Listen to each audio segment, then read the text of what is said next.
Happy Thursday, everybody. Welcome to the Sean O'Connell Show. Glad to have you back on ESPN 700 and 92.1 FM. Today's show, every show, is brought to you by our friends over at Les Schwab Tires. Multiple locations all up and down the Wasatch Front. Go in, tell them OC sent you. They'll hook you up with the tires, the wheels, the accessories. They'll take care of your car. They'll take care of you. Grab some popcorn while you're there and just enjoy. Got a lot to talk about today. Gordy Chiesa for an hour as we now have one side of the NBA Finals set in stone. SGA, the OKC Thunder. I want to offer a mild little chastising to Minnesota Timberwolves. You can't roll over like that. You just can't. That sucks. We'll get into that with Gordy Chiesa. Same is true in the Stanley Cup final. The Florida Panthers. Respect to the Hurricanes. Made it a game, and Florida just proved that they are among the elite franchises. Wild to say this. Among the elite franchises, this era of Florida Panther hockey is like up there for some of the great dynasties. It's an overused word. But some of the great franchise periods in NHL history. Well, you got to win multiple titles to be in the dynasty realm, so they're not quite there yet. If they win this year, then you can say, hey, 3 straight cup finals, back-to-back cups, that then you can start saying maybe this is the beginning of the dynasty. But you're right. This stretch of hockey has been one of the best in modern league history, at least. Islanders, Oilers, Tampa Bay Lightning, Florida Panthers, the only teams that have gone back-to-back appearances since 1980 in the NHL. Islanders, Oilers, Lightning, Panthers. If you had 2 Florida franchises in there before looking that up, any of our listeners out there who weren't already hockey fans and just knew that, then you're better at guessing these things than anyone else is, because that's insane. And it's been in the past 6 years, OC, the as you wrote down on our notes, the Lightning went from 20 to 22. They had back-to-back cup championships in there too. Then right after that, Florida has picked up after the Lightning have failed to get there, and continued the all-Florida streak, winning Eastern Conference championships. It's insane. The hockey capital of the world is not Toronto, is not Montreal, is not Edmonton. It is the state of Florida, at least in the 2020s. That is weird to say. So weird. Florida has more cup championships than Canada does, the entire nation of Canada, in the last 30-something years. Yeah, they've got, so as I just outlined, Tampa with 2, Florida with 1, maybe a second this year. That I don't honestly. Nugent Hopkins is a huge loss for the Oilers, who look like a team who look like the Western Conference champion here. Yes, they still have the other probably best 2 goal scorers in the league on their team, Draisaitl and McDavid. But Nugent Hopkins is really important for them. He's out for the season. They had surgery. Yeah. Florida's going to be at full strength, or as close as they can be at this point, and they already beat them last year with basically the same team. Oh, yeah, they also added Brad Marchand at the trade deadline. Right, a guy with Stanley Cup experience. Oh, yeah. And who is one of the best in the world at doing the thing that Florida is best at, in taking you out of your game, because the rat himself, Marchand, he just finds a way to get your best players in the penalty box. He just finds a way to irritate the you-know-what out of everyone on your team. It's one of the most masterful things that you've seen Florida do. And that's not even a hockey skill. That's just like a human sort of like, I just don't like these guys. Anyway. Yeah. Well, I was going to say, they have goalie Bob. Yeah. Maybe the best playoff goalie of this era. Like and Edmonton, that's a weak point for them. Even though Stuart Skinner has had some good stretches, particularly lately, he is not near as consistent as Bobrovsky. So that's already a built-in weakness for them and a built-in strength for Florida. Nobody would rather have Skinner than Bob, right? Absolutely. And look, he's playing well right now. I think that much like, well, we talked about this yesterday. That Dallas has more of an opportunity to overcome that 3-1 deficit probably than anyone else in the conference championship series, either in the NHL or in the NBA. We'll see how it all plays out. But, Florida has advanced. OKC has advanced. We'll spend some time today talking a little more hockey in hour number 3. Belle Fraser's going to join us. We alluded to this yesterday, a couple of mammoth signings. That's not an adjective. I'm talking about the Utah Mammoth. Yeah, they really, two of their prospects. The signings themselves were really not that huge, but they were done by the Utah Mammoth. A couple of KHL players, Dmitry Simashev and Daniil But. I wish it was better to say, I wish we could pronounce his name but it's Daniil But. And we'll talk with Belle Fraser. We'll give you some sound from Bill Armstrong on that. We have some Utah football news. Now, it's not like melt your face off level news, but it is exciting as you prepare 93 days away from the Utah football season kicking off. We got some junk mail today we did. Announcing this. Is that what we're calling it? Did you just coin a phrase? We should. Did you just coin a phrase? Any email from Keeler McJunkin? Junk mail with a capital J. Assistant Athletic Director for Football Communications at the University of Utah is now heretofore referred to as junk mail. Very affectionately, of course. Yes, junk mail. I like that. So we got some junk mail, a release from Utah football. The kickoff times and networks have been decided for 4 of your games in the upcoming season. Your opener against UCLA, 9 p.m. Mountain Time on Fox. I don't know if this is a hot take or not. I don't know if this is unpopular opinion or not. I like this. Do you? You like the late game for the season opener? I like the late game, and let me tell you why. All right? I am very much entrenched in dad mode in my life. And, James, by this time, you're going to be as well.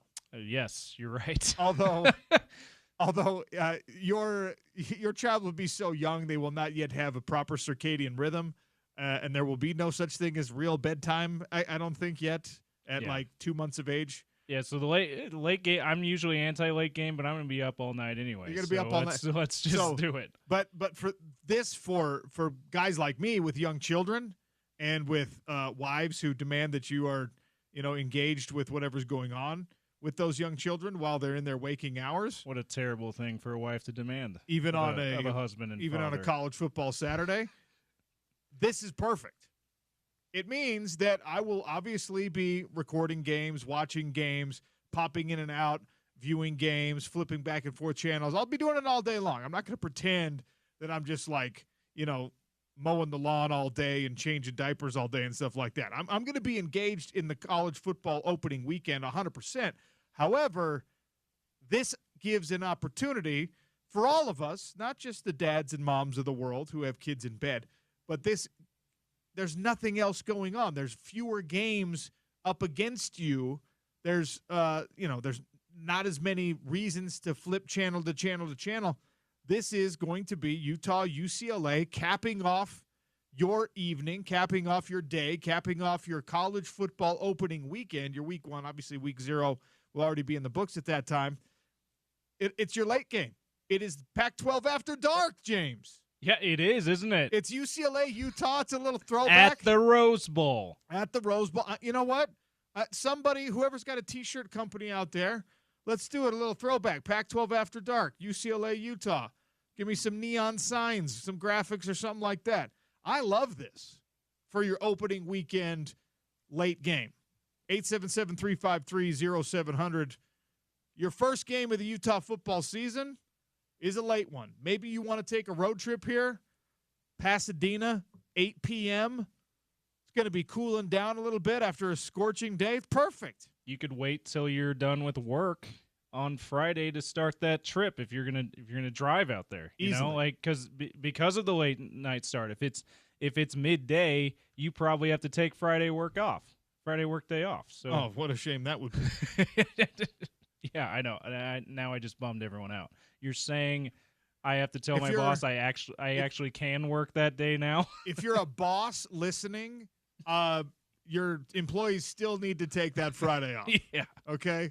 They're still sick, deathly ill. Yes, it's still going to be a problem. We're scheduling sick days for all of you Utah fans who want to go to this game. But I like this, James. I don't know if everyone feels that way, 877-353-0700, but that's your announcement for the UCLA kickoff time on Fox. Fox does a great job. You're not getting buried on some lesser-known network, you know? I would think since it's opening weekend, you probably don't get the A Fox team. Obviously, that Gus Johnson, Joel Klatt will be at the Big Noon kickoff. Yes. But maybe you get Jason Benetti. Maybe you get Brock Heward, the B team. I don't know. If you don't get one of those two teams that we all know, you're going to get a good broadcast team because it's week one. It's two Power 5 teams. Nothing else notable is playing at 9 o'clock that night nationally. So you're probably going to get a good broadcast team. But like I said, I usually like it earlier in the evening at the latest. So I'm not as pumped about this, but then you bring up a good point about I'm gonna have the little boy in my life, and so I'm not getting any sleep anyway that night. So I might as well stay up late and watch college football. Maybe catch some Z's during the game when he's sleeping for 10 minutes at a time. I tell you what, it's the right time. You know, he'll be a couple months old. It's the right time for you to start indoctrinating him to what is going to be an important part of his life, Utah football. The other thing about it, for fans that maybe don't have young kids and aren't in media and have to pay at least some attention to the rest of the games, you can take a nap in the middle of the day after you get your Saturday chores done and then be totally refreshed and ready to go to watch all 3.5 hours of Utah football at 9 o'clock too. That's the other thing about a 9 o'clock game. It gives you time to get a nap in earlier in the day. So there you go. Probably more pros than cons. Well, tell me, what is this? What is nap? Yeah, it's. Are you a nap guy, James? I don't nap that often, but I am known to do it on the weekends. You strike me as not a nap guy. I don't know why. I would like to be. I'll be honest with you. Yeah. But I am known to doze off during a game on the couch and then jolted back up. Oh yeah, I haven't missed anything, have I? Yeah. Well, naps will for a brief blessed time they'll re-enter your life because you'll be up all night and then the baby will be napping and you'll be like, okay, and you'll get a chance to hold still and you'll nap. So I guess the midday nap is another reason why. Yeah. Late kickoff time. 9 Mountain Time, you kick off your Utah football season with a UCLA game that is very winnable, but not a layup. And I think that's exactly what I need from this version of Utah football. Because if you had Cal Poly, who's your next opponent, or if you had, Weber State, all due respect to the Wildcats, if you had great. If you had, any kind of 1AA FCS opponent in week one, some of us would start convincing ourselves based on the results there of the stuff that might not be true about this team. I want to know early what we've got with Utah football. Well, and this is a game that will prepare it'll prepare you for the rest of the season much better than the FCS game that you're Absolutely. talking about. It's a road environment, but it's not a hostile road environment. But, you got a lot of fresh faces. You got a lot of new people on this team. They got to learn the Utah way. They got to learn the best 48 hours in football. They got to learn, what it's like on the road, the hotels, all that kind of stuff. Everybody has a good situation here with UCLA. It's a quality opponent that is not a juggernaut that's going to kill you. So I like that. I like the late kickoff. Tell me what you think at Real OC Sports or at 877-353-0700. September 6th, so week 2, Cal Poly. That's the layup game, or what is supposed to be the layup game at home. Season opener. Season opener for the home games, at least. That's going to be a 4 p.m. Mountain Time kickoff. I really like that because typically that is another late game against an FCS opponent, or it's like really early. So the 4 o'clock, it's a weird.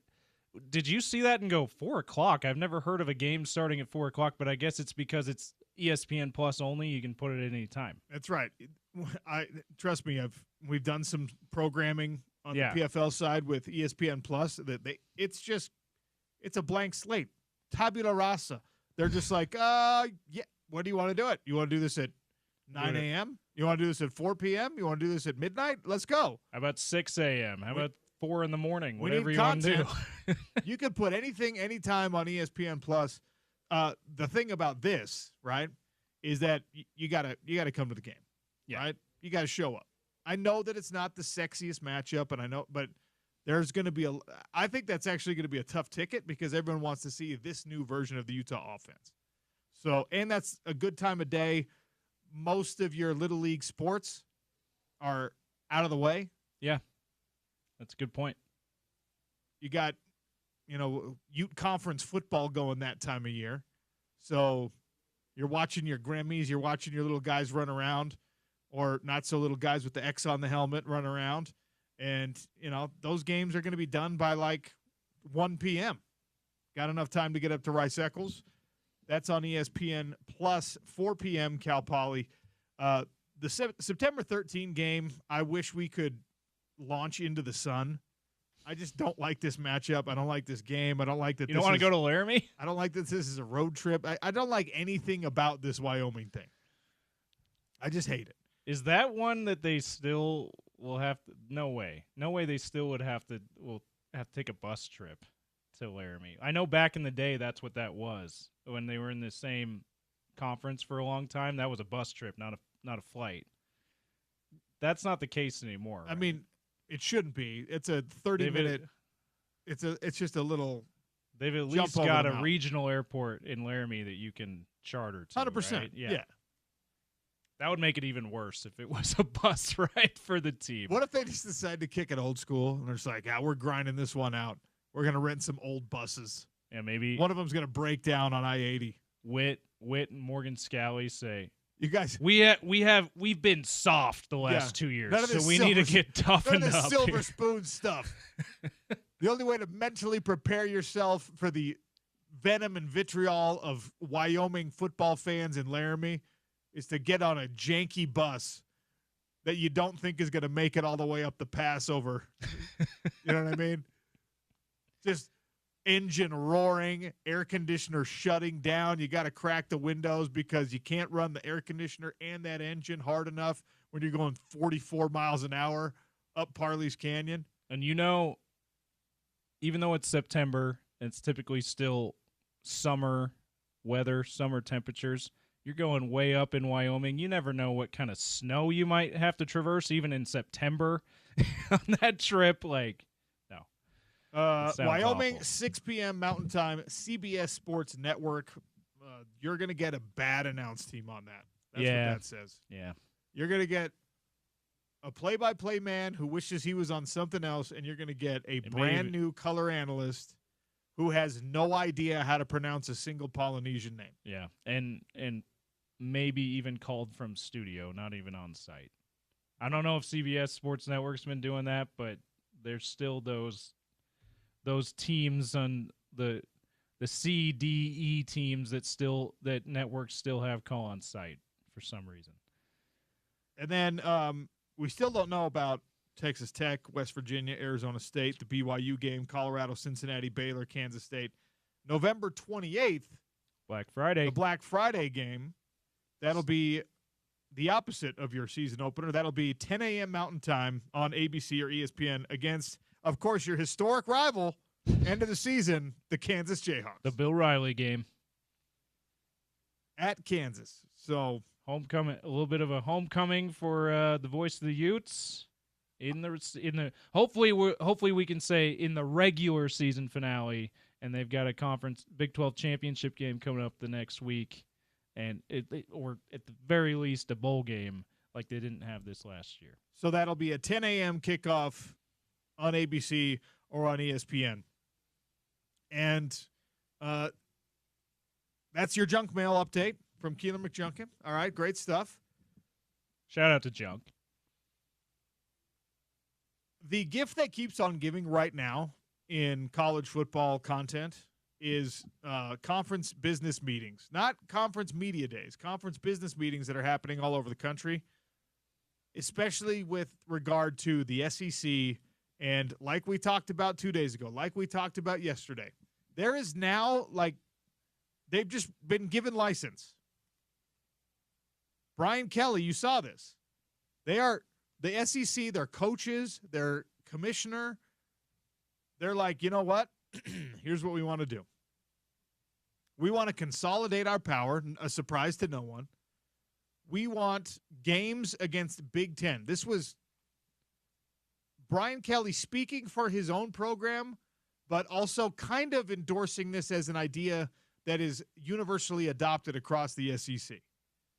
Saying, hey, we want to play as many Big Ten games as are necessary to establish the hierarchy, the power structure, to let everybody know that we are the kings of college football. So the opposite of how he felt when he was scheduling games at Notre Dame. Gotcha. Oh, I'm sorry. They're hamstrung a bit by the ACC games they're required to play, and also because they're scared to play Ohio State. But that's fine. All right, relax. Just now he wants to play Ohio State. No, they have been playing Ohio State. That was tongue-in-cheek. So he told reporters at the SEC business meetings, our goal would be wanting to play Big Ten teams. As coaches, I can speak for the room. We want to play Big Ten teams. We've made our voice clear. Our ADs know we would like that. Our commissioner obviously heard us as well.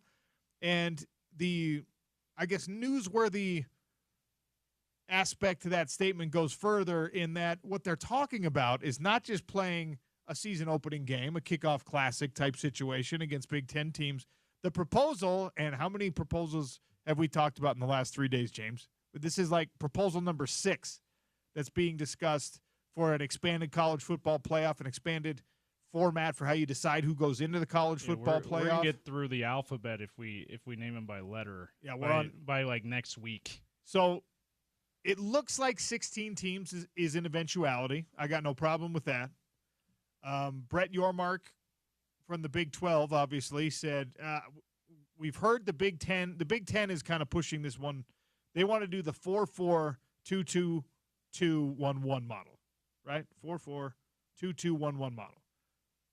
They want to do 4 automatic bids for the Big Ten, 4 automatic bids for the SEC, 2 for the ACC, 2 for the Big 12, 1 for Notre Dame, 1 for the highest-ranked Group of 5 conference champion.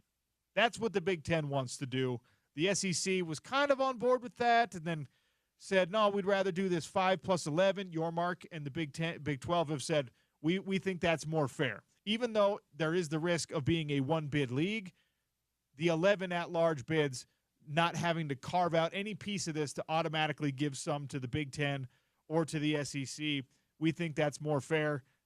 Again, this sucks because it feels like you're just kind of sitting under the table hoping for the scraps as the Big Ten and the SEC feast upon the revenue, the recruits, the television windows, all that kind of stuff. But the latest, Proposal J, or whatever we're talking about, is that, hey, the SEC wants to play the Big Ten. You see what this is? Boxing out everybody else. They're not even mentioning the Big 12. They're not even mentioning the ACC. They're not even mentioning Notre Dame right now. They're just trying to box everyone else out.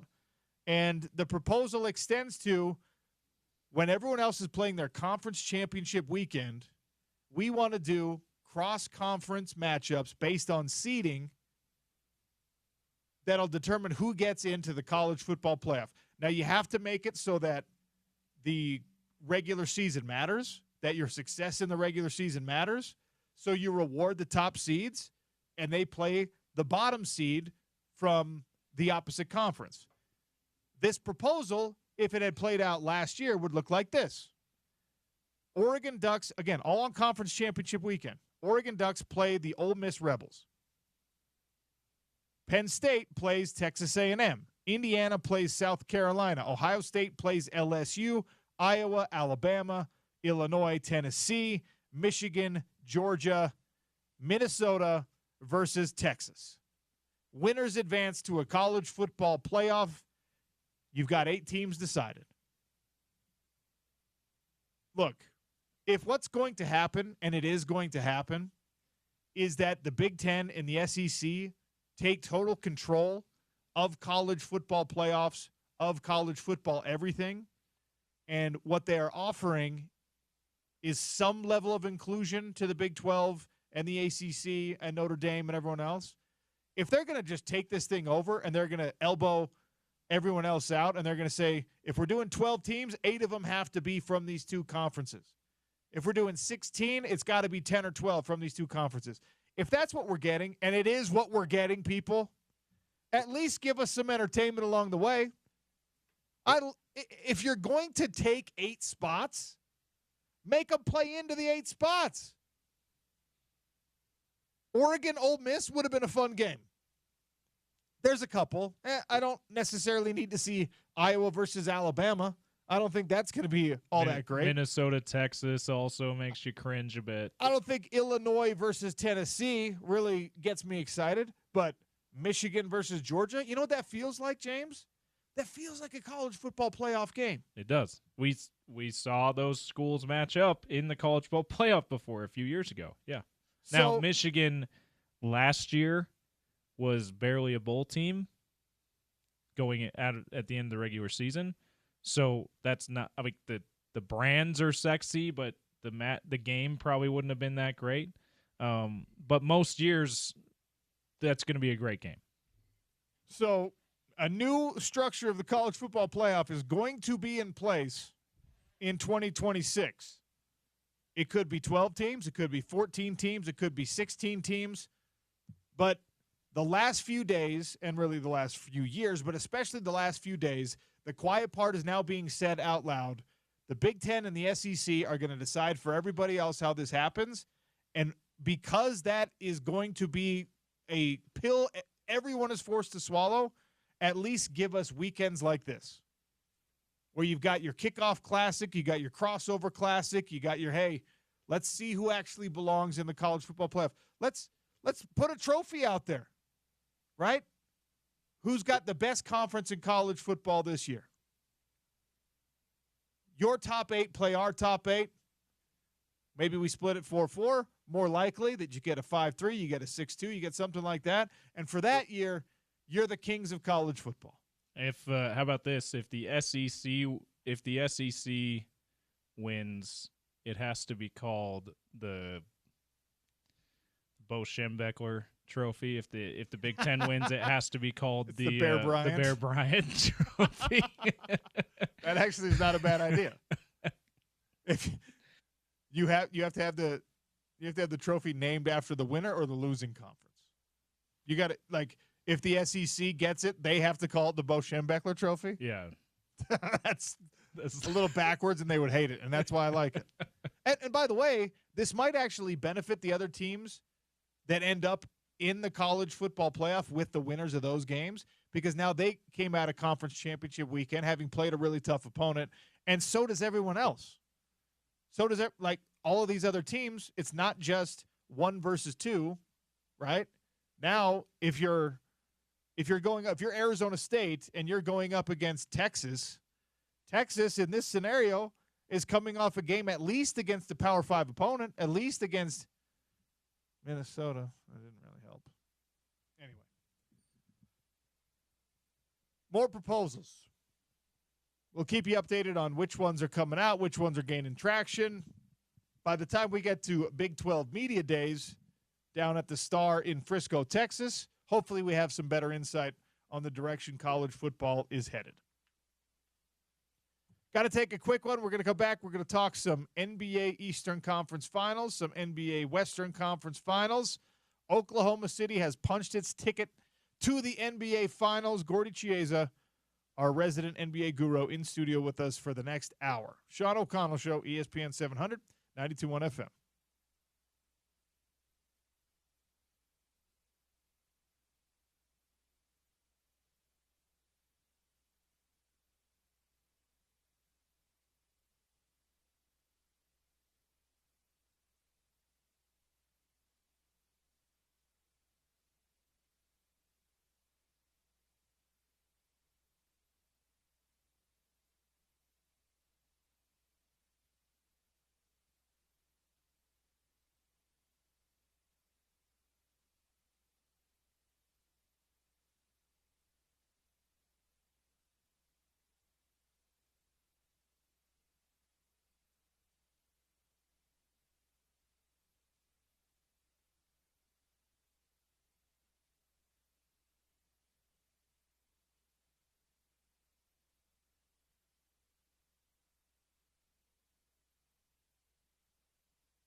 Welcome back to ESPN 700, 92.1 FM, Sean O'Connell Show. And for the next hour, we've got Gordy Chiesa, longtime NBA coach. Now he does the assisting right here on the Sean O'Connell Show twice a week. We're lucky to have him. Gordy, welcome. Good to see you in studio. Thanks, Sean. I think no surprise for a lot of us when we saw Oklahoma City go up 3-1 and the way things were shaken out for the Timberwolves, it didn't feel like this was going to end up being pushed to a Game 7 or even a Game 6. But OKC closes it out in impressive fashion, 30-point victory. What does it tell you about the Thunder as they get ready for a finals? That they're a two-way team. The thing about the Thunder is that they're so lightning on defense. Everybody. The whole team tries to attempt to play defense, and they have some absolutely stellar on-ball defenders that can guard their position and give help. And they are led by Lou Dort, Jalen Williams, and Alex Caruso, and Shea Gilgeous-Alexander. And then the shot blocking of Isaiah Hartenstein. And they're just a tremendous all-around team. And then Chet Holmgren is in that group also. So they protect the rim and they steal the ball, and that makes them such an elite team. And so wherever they play in the NBA Finals, there'll be a juggernaut defensively. So they deserve to win. They play the right way. They have a star play in Shea Gilgeous-Alexander, and his supporting cast is superb. Obviously, SGA, he won the MVP. He's been a great player in the NBA this year. Fair to say his biggest star turn, and now he's headed to an NBA Finals. And the conversation around him and the conversation around like a Tyrese Halliburton on the other side in the Eastern Conference Final, who I think we'll get to the Pacers and the Knicks here in a little bit, but maybe the same outcome coming in that series. When you see these guys really growing into what obviously the franchises thought they would be. From a coaching standpoint, what's it like for these staffs? What's it like for the teammates? How gratifying is it to see an SGA really come into his own like this if you're part of his success? The utmost. It's very gratifying for the coaches, for the players, the teammates, the floor mates, for management, and for the fans. The expression, sometimes these players grow up right in front of your eyes, especially if you're a fan, and you see them how they mature. A lot of it's each passing year, their experiences, especially in the playoffs. The playoffs, Sean, are cruel because you're knocked out early or you advance, and that's when you really see about a player, how their character, how they really are, or how they evolve into something. So Shea Gilgeous-Alexander, the MVP, and also he was the MVP of the Western Conference as far as a final series. You could see why. Now, the flip side is Anthony Edwards, who's a major talent, unbelievable. They're alleged last year they were talking him being the second coming of Michael Jordan, and now 1 year later, he's an all NBA performer, but he hasn't got that next hurdle of leading his team into the finals. The T-Wolves will have lost back-to-back years in the conference finals. Last year was to the Dallas Mavericks 4-1. This year to the Thunder 4-1. So Anthony Edwards and his cohorts, they have a lot of reflecting right now how to get better. I mean, I know it's not always about your stat line, but there were 3 of the 5 games in this Western Conference Final where Ant-Man was under 40% from the field, was under 15% from the three-point line. I mean, I know that when you get compared to a Michael Jordan, it's always unfair. When you get compared to the all-time great or one of the all-time greats, it's not a good lens to look at someone through. But you start looking at some of the down games that he has had, even in series that they won, he had a couple of just games that you scratch your head. Where was Ant-Man here? 3 out of 5 being bad games for him in the Western Conference Final. What does he need to do this offseason? Because he has pledged he'll work harder than anybody. Well, he has to learn how to get more of a mid-range game. He led the NBA in three-point shooting as far as attempts made, and he's an accurate three-point shooter. And he gets to the top of the basket because he's so explosive. However, see, in the playoffs, it's the opposite, is that the three-point shot, even though it's important, it's not the only shot. It's more of the middle game. And so he's got to get better at the middle game as far as penetrating. If it's an open driveway to the basket, then dunking over the person's noggins trying to block his shot. Or the pull-up game, which is the shot of choice in the playoffs, where he's got to take it consistently and make it. So, for example, last night's game, he goes 1 for 7 from threes. He has 3 turnovers, and defensively, he has no steals. So, as we're praising the OKC Thunder, how they play defense in a elimination game, he wasn't around the ball, which means that No steals for him. At that athletic talent, he should have early eyes to be around the ball and stealing it to help his teammates. He did not, and that's the improvement that he needs to do as far as this summer, and it has to be emphasized by the coaching staff. Last point is this, is that Anthony Edwards, he's a major talent. He gets the ball too much on top of the circle where the defense can lock in as far as stare at the elbows at him, and it's a hard time penetrating. What you want to do is, against Edwards-type talent, as far as offensively, is swing the ball side to side to side. He gets the ball in space where suddenly his athleticism can take off and be able to get top of the basket. Or if he wants to jab step, it's a mid-range jump shot. And so they can improve. They can also improve his teammates by giving that ball in space. You mentioned Game 5, right? The ultimate series-deciding game, 1 for 7 from 3. As you mentioned, 3 turnovers, no steals. Finished the game with 19 points. He was 4 of 6 from the stripe, 7 of 18 from the field. Game 4, 5 of 13 from the field, 1 of 7 again from the three-point line.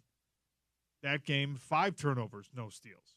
So your point is not just it's not just a small sample size, and I know you're very aware of that, but it's something that he's going to have to take a serious look at when he's trying to improve this offseason. And make no mistake, I think he is one of the best players in the NBA, but his game, compared to the guys who have brought it home and won these championships, there's holes there that need to be filled in if you want to be talked about in the same vein, well, even as now an SGA, who's got that MVP under his belt and might be headed to a championship.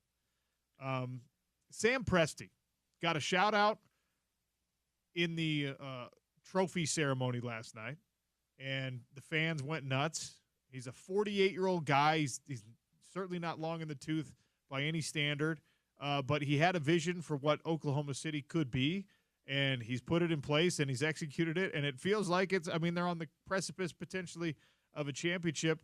A great blueprint, a great model. What do you think of Sam Presti? Well, when I know him well, Sean, a long time ago when I was still coaching, I was with the Seattle Sonics. Is that he got hired in Seattle, and the team moved right away to OKC Thunder. And so that's why I know Sam very well. He's the architect. He's done a makeover twice already. The first original group where they had Kevin Durant, Russell Westbrook, young James Harden, and Serge Ibaka. They lost in the NBA Finals back in 2012, which is now 13 years ago. Then he did it again now. So they're heading to the NBA Finals with the same general manager. And yes, it does matter, the personnel side, who you have on your team. And yes, it does matter as far as the talent evaluators, who they draft, who they don't draft, who they sign reasonably in free agents, and who they don't re-sign, and who they get as far as piecemealing it to be as far as guys that are undrafted. So I'm making this point about this because Lou Dort, whose first team all in the NBA, anybody could have had him. He was undrafted, and then Caruso, who they traded, who they signed him of free agency. He also was undrafted. So two of the guys that are the architects of their elite defense was undrafted, which means so Sean, when we do the shows before the NBA draft, that these guys weren't drafted to the party. So as we always talk about, this guy's the third pick or the fourth pick, the second pick. Here's a point of emphasis. These guys playing in the finals, two of the key guys were never drafted.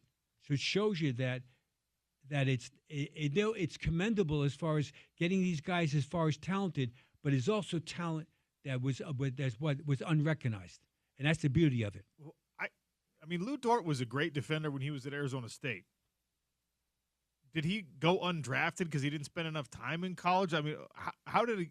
Because I could see how some guys slip through the cracks. I don't understand it with Lou Dort. How did it happen in the NBA? Well, the personnel people said what he couldn't do. Yeah. I say all the time what a guy can do.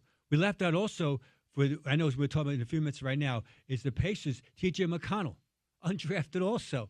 And so just say for the narrative, just say that the Thunder played the Pacers in the NBA Finals. There'll be some guys that'll be on the court at the same time that are undrafted.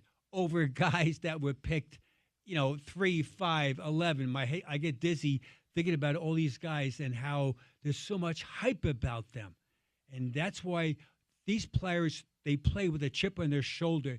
Usually speaking, they're defensive orientated, and their offense does catch up as the career arc as it evolves. But defense rules, even though you have to score the ball, no question about it. But in the fourth quarter, that's a huge factor. So, for example, in the elimination game, that the Thunder had 14 steals in the game and 8 block shots. 14 steals, 8 block shots in elimination game, and the T-Wolves could not counter that. So T-Wolves, they've got to, even though they play good defense, they've got to be more active. We call this being around the ball. Just like in the NFL, Sean, you've got to be around the ball to be successful. And the ball could be on perimeter, the ball could be at the rim, and the ball could be what? On the floor. And if the better teams and the winning floor mates, they're around the ball consistently. How hard is it to teach someone talent evaluation, right? We talk all the time about what's coachable and what's not coachable for a player. What's coachable for a coach? And what's coachable in talent evaluation? I asked that question because right now Presti is getting his flowers, and I think he should. But it doesn't strike me when you look at his resume. He spent three championship years in San Antonio, more than 3 years, but he won 3 championships in San Antonio in that sort of structure.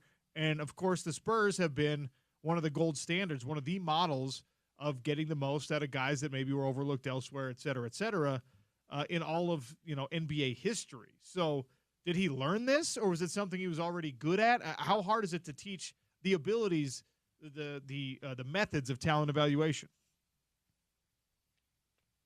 Some is innate.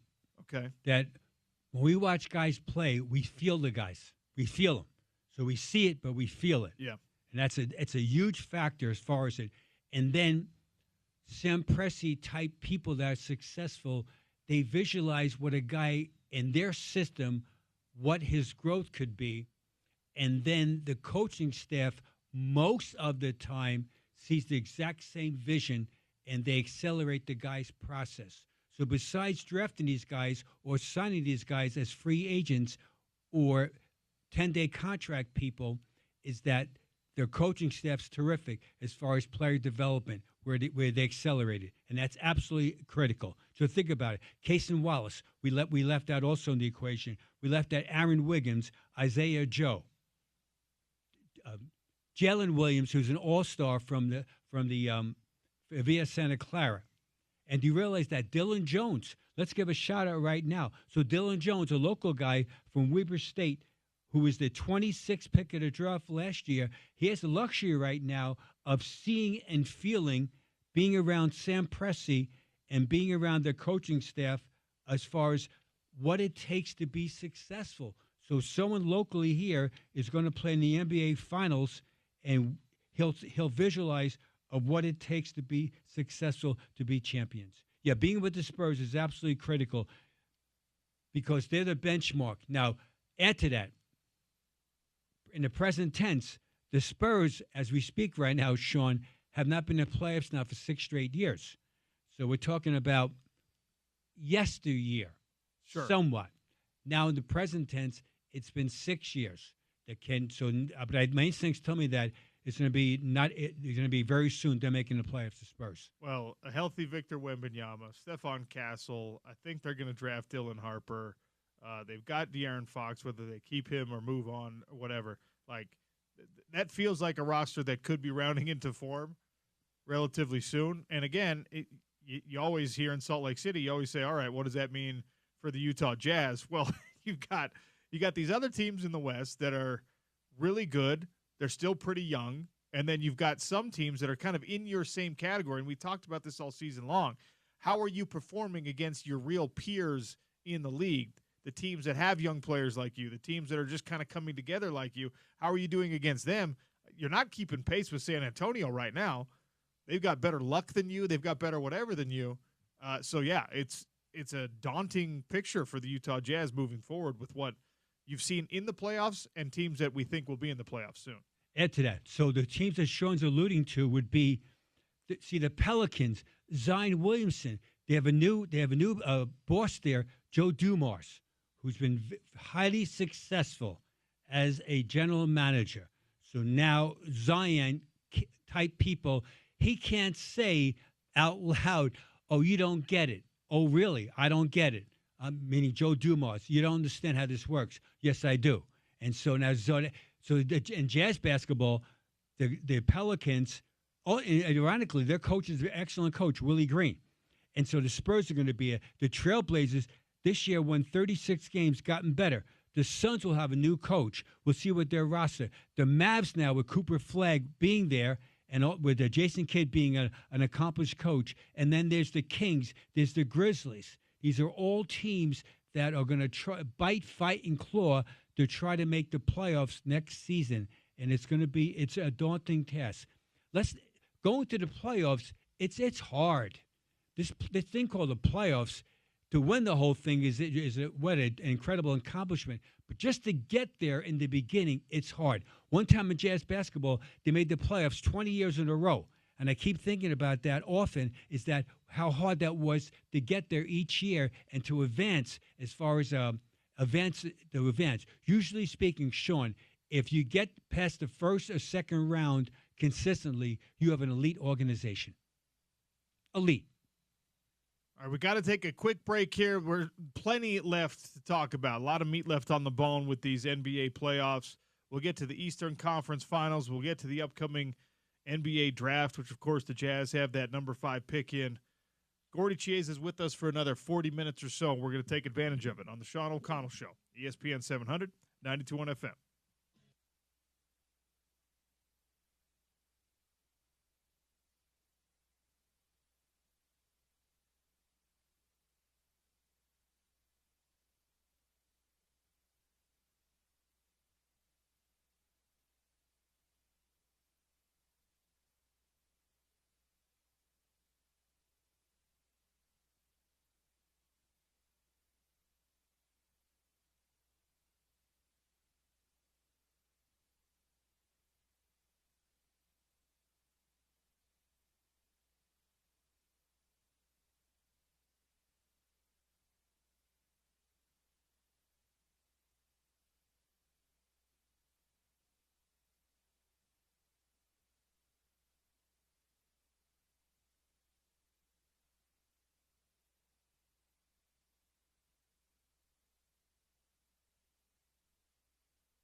Glad to have you with us on the Sean O'Connell Show. Gordy Chiesa is in studio with us for another 35 or so minutes.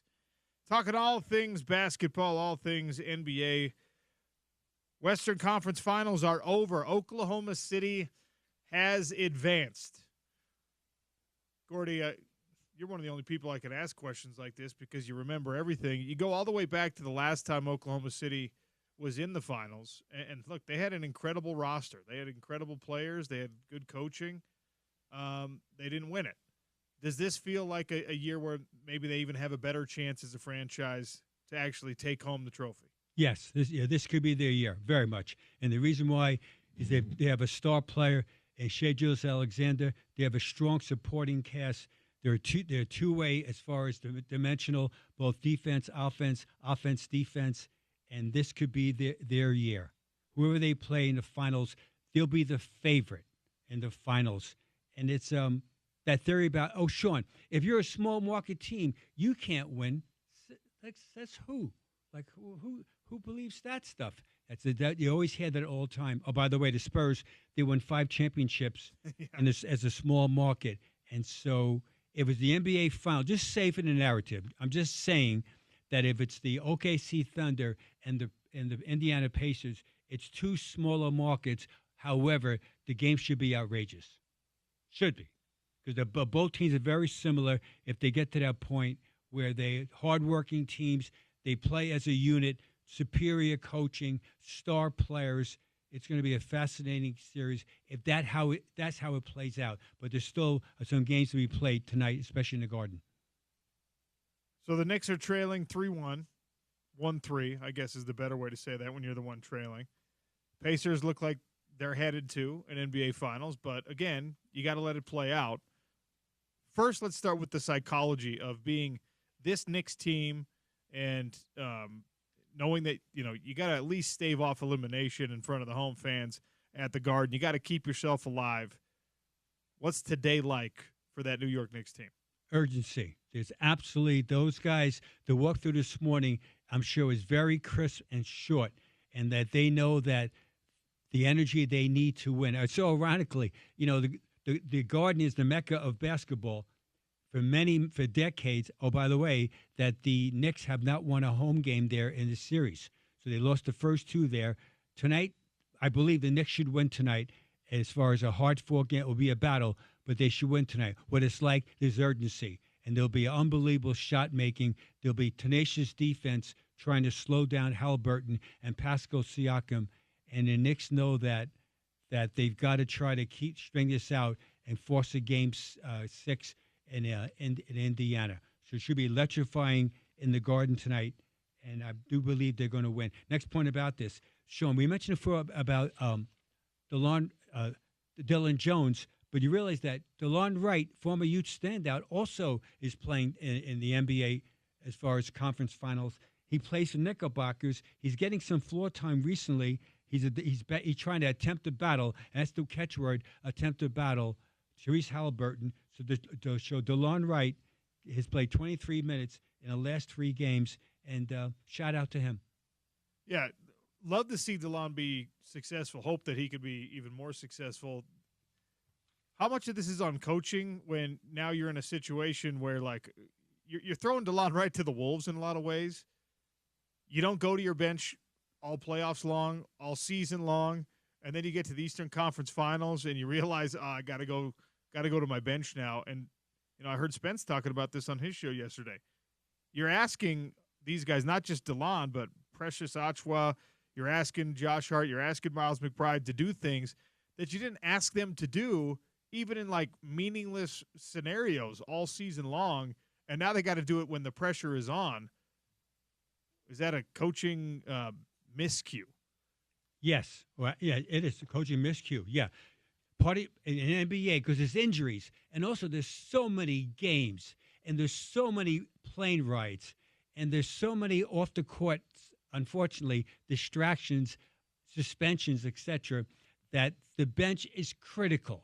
And so from day one, you've got to be conscious of playing guys, even if they're sometimes not ready for prime time. I always talk about it is that if a younger player put him in the game when there's the point guard, the starting point guard is in the contest. So which means that no matter what happens, that starting point guard will be able to, through the chaos, get that guy into rhythm. He'll probably play better. So don't throw that young player into the wolves. Have him out there with minimum the starting point guard and with one or two other guys. So it's not as glaring what a guy can do, and they'll get him through that moments. Here's the flip side. That Rick Carlisle, an accomplished coach, hits his bench the whole season.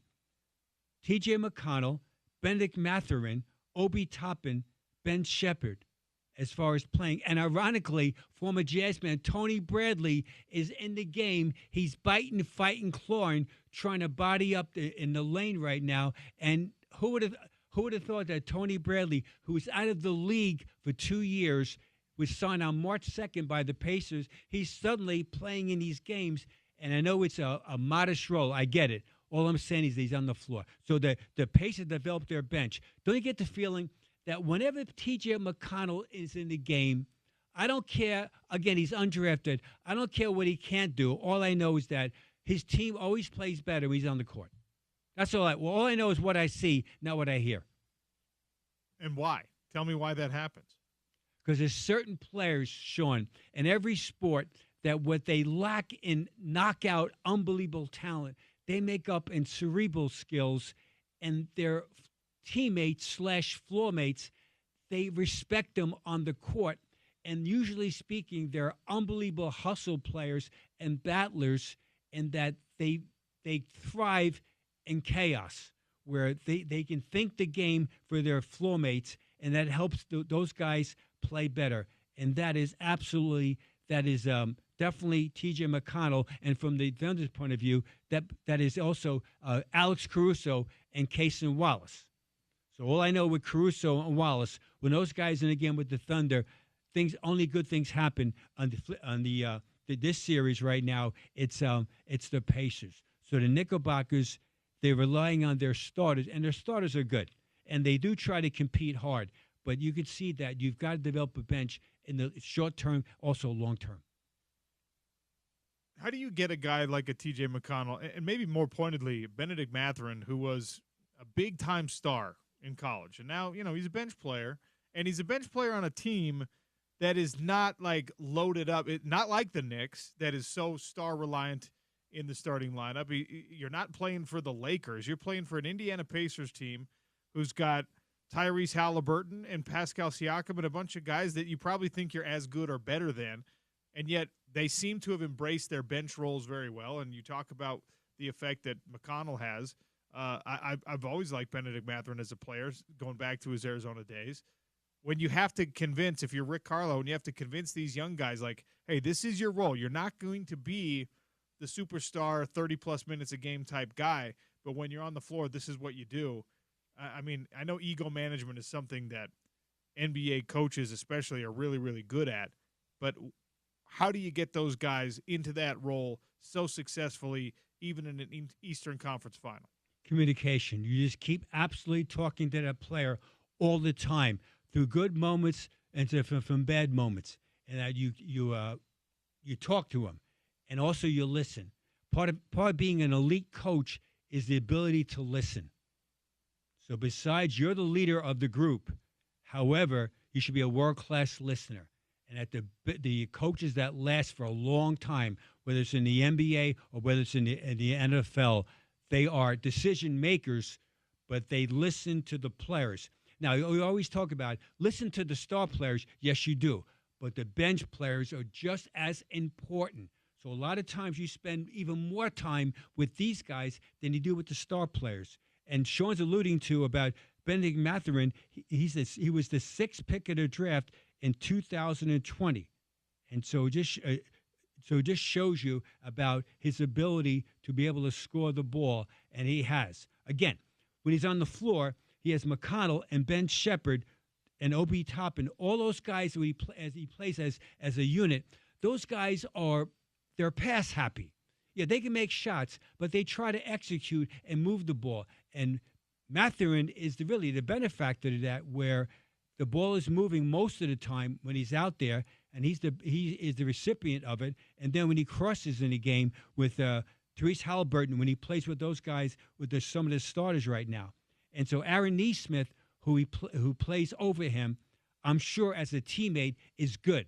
So a lot of times, if you're the guy that starts ahead of you, if he's really, really a team-oriented player, even though he has tremendous talent, is that he encourages you also when you're in the game versus being adversaries with suddenly what? Your teammates.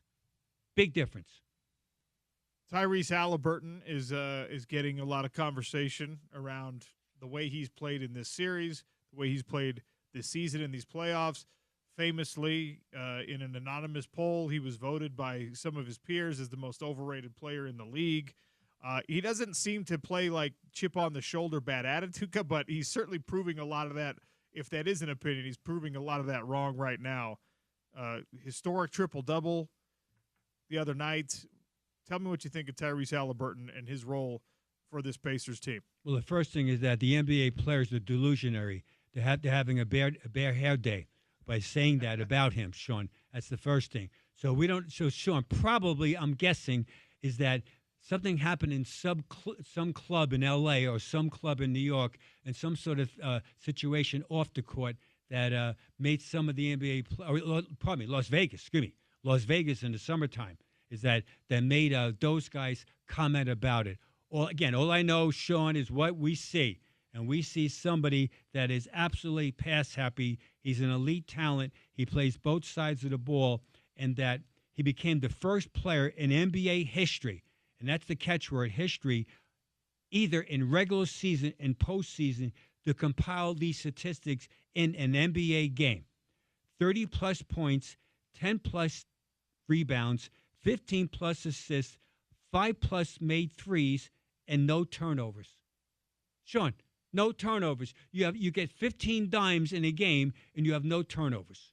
There's never happened before. Not Jerry West, not Oscar Robinson, not Magic Johnson, not Dwayne Wade, not John Stockton, not Isaiah Thomas, any elite point guard that I'm leaving out, as there's many, not Bob Cousy.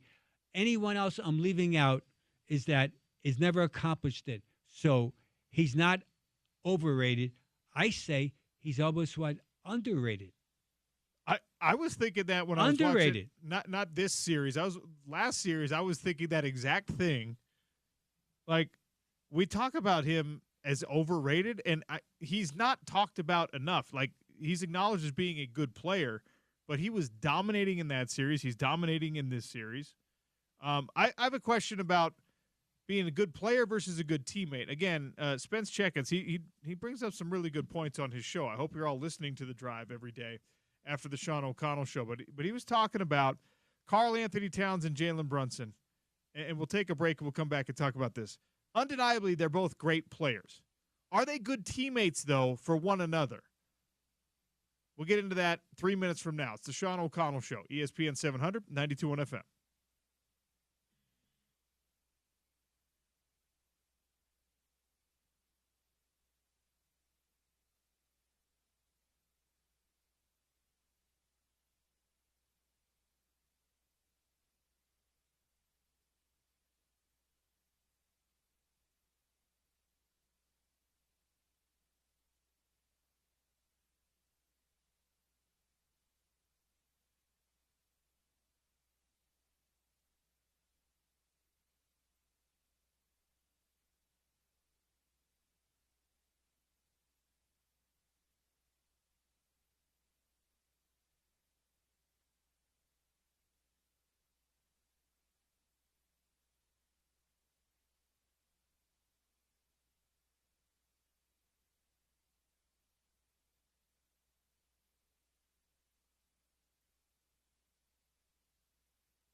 All right, we got some Bill Armstrong sound for you coming up in about 15 minutes. He had some media availability yesterday talking about two mammoth signings, Dmitry Simashev and Danil But.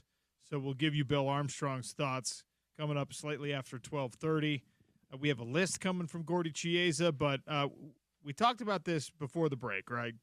I brought it up before the break, and I was listening to The Drive with Spence Checketts yesterday, and he's a Knicks fan, right? So he gets real in the weeds when it comes to his Knicks. And he pointed out something that I wanted to talk to you about. Right now in this series, in this Eastern Conference Final Series, heading into tonight, right, Jalen Brunson has assisted Karl Anthony Towns' basket one time in this series. They're both great players, obviously.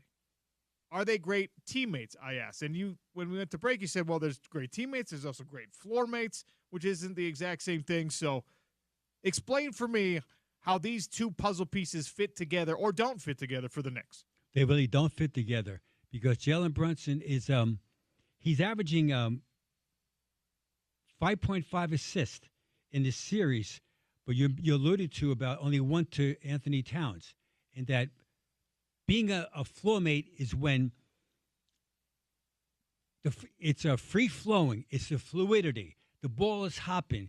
When whoever penetrates is looking to make the next play. What's the next play? I don't know. It could be a kick out pass to the corner. It could be a lob pass in short corner spacing. It could be my own shot as I penetrate. And so, or a transition where a big guy runs the floor, you hit him on a strike down the sideline where he catches the ball in stride versus catching the ball, have to navigate. And so being a floor mate is somebody that it really helps the other teammates on the floor play better. Being a teammate is somebody that you're friendly with, that you hang out with, you chill with off the court. And it's now sometimes it's the exact same scenario. But most often, that being a teammate versus a floor mate is dramatically different. So both these guys are talented scorers. It's not working totally. They're getting exposed at the top of the apex, meaning what? In the conference finals, both those guys have to play much more in harmony. Teammate versus floor mate. Can you make that happen in the midst of a series? It's unlikely, but you can make it happen when there's better chemistry as far as next season. So remember now, this is first year them playing together. They made that trade in September. And Karl Anthony Towns basically going to from Minnesota to the New York, and the Knicks sent the two main guys, Dante DiVincenzo and also Julius Randle. So they got to figure it out quickly, pronto right now tonight.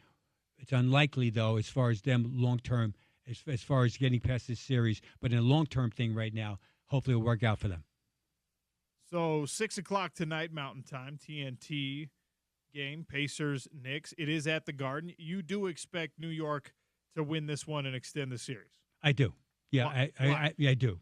And the reason why is because the Knicks will be at the top of their game. It'll be hard fought. It's going to be a battle. But I do think Knicks are going to win tonight. But I do think the Pacers are going to win the series, which should be on Saturday, where they knock out the Knicks. And so it's going to be if that happens right now, Sean, is that the last time the Pacers were in the NBA Finals was 25 years ago in the year 2000 when the coach was Larry Bird. And the star players were Jalen Rose, Reggie Miller, Rick Smits, and Mark Jackson. So talk about deja vu. Yes, deja vu. It just shows you about how 25 years ago, and most people listening right now on ESPN 700 weren't even born yet. Yeah. Younger people. That's right. We're very popular with the 20-something-year-old set. Like a colleague, James Peterson. I know he's a little older than that, but still, he'd be a classic example. He was like a kindergartner. Yeah, right. Last time. Yeah, he was thinking about juice boxes right now versus thinking about making rainbow threes from the corner. Reggie Miller, how dare you think I can't? How dare you think I can't make this shot? By the way, the idea that Reggie Miller has been calling a lot of these games, if you're New York, I know that it's not supposed to matter, and I know he's been a professional about it, but it's just bad mojo. It's just a bad energy to have a guy who stuck a dagger into your franchise, one of the most memorable things that has ever happened in modern basketball, at least against your franchise, and have that guy pretending like he's being straight down the middle of neutral. And he's done a great job of pretending, but I would have been like, don't let Reggie call these games. And that's TNT. And with TNT also right now, it's not being defunct. It's going to flourish all the time. However, this is the last year after 28 years of doing NBA TNT games, always on Thursday nights and on Saturdays also in the playoffs, and Tuesday, Thursday in the playoffs, should say, is that they're now no longer doing games. Wild. So it's it might be the last hurrah. This could be the last game on TNT playoffs. I'm glad you reminded me, Sean. It's possible it could be in this format. Yeah. And that's the word. That's the catchword as far as a format. So there's nothing like the playoffs. It's outrageous. The games, there's so many subplots before the game, during the game. And by the way, can you make the open three-point shot in the corner? And can you make your foul shots at the end of a game where it's such a unbelievable uplifting when you, on a short clock, you create a foul, you go to the foul line, you make both foul shots. It lets you stop. It enables you to get your defense set on next possession. Or do you miss both foul shots, and it's what? Deflating for your team. James brought this in during the break, and I'm glad he did because, while we're in the middle of a show, I sometimes miss new things coming across the desk, so to speak. But from the Big 12 spring meetings, the NCAA president, Charlie Baker, was down there and was asked about March Madness, said that he wants to expand March Madness by, the quote is, a handful of teams, and he wants the decision to be made in the next couple of months. I know we're in the midst of, we're boiling it down in the NBA right now, but college athletics is a never-ending cycle of news now. I've always pushed back on the idea that you need more teams. I didn't think you needed 68 when you had 64. I don't think you need 72 now that you have 68. But the NCAA president, he's got a lot more influence over these things than I do. He says more teams. What do you say? More teams. Yeah, because TV partners. Again, TV wants it. And so CBS is paying billions of dollars for these contracts, and that's the reason why. So I'm assuming without their press release, them saying it, it'll go from 68 to 72, which then would be a much more logical, even bracket. Don't you have a hard time when someone says they're playing in the play-in tournament in Dayton, Ohio? And I always say, what are you in the tournament or you're not in the tournament? I'm not that smart. I get confused as far as that. It's always in Dayton, Ohio, too. And suddenly you're playing on a Tuesday. You have to play the first round, the next round, which should be the first round. You're playing on a Friday. And most of those teams get knocked out, just generally speaking. So I'm all for it. And yesteryear, back in 1975, during prehistoric times, only 25 teams made the NCAA tournament. And at that time, it's hard to believe only one team from East Conference made the tournament. So let's put it in context. Wow. It's crazy. And the ACC, those guys, Carolina, Duke, Maryland, NC State, only one made the tournament, and the other great teams who got knocked out in the ACC tournament will go to a thing called, what's it called? The NIT. The NIT, wow. And that's how, and it went from 25 to 32 to 48 to 64 to 68 and possibly 72.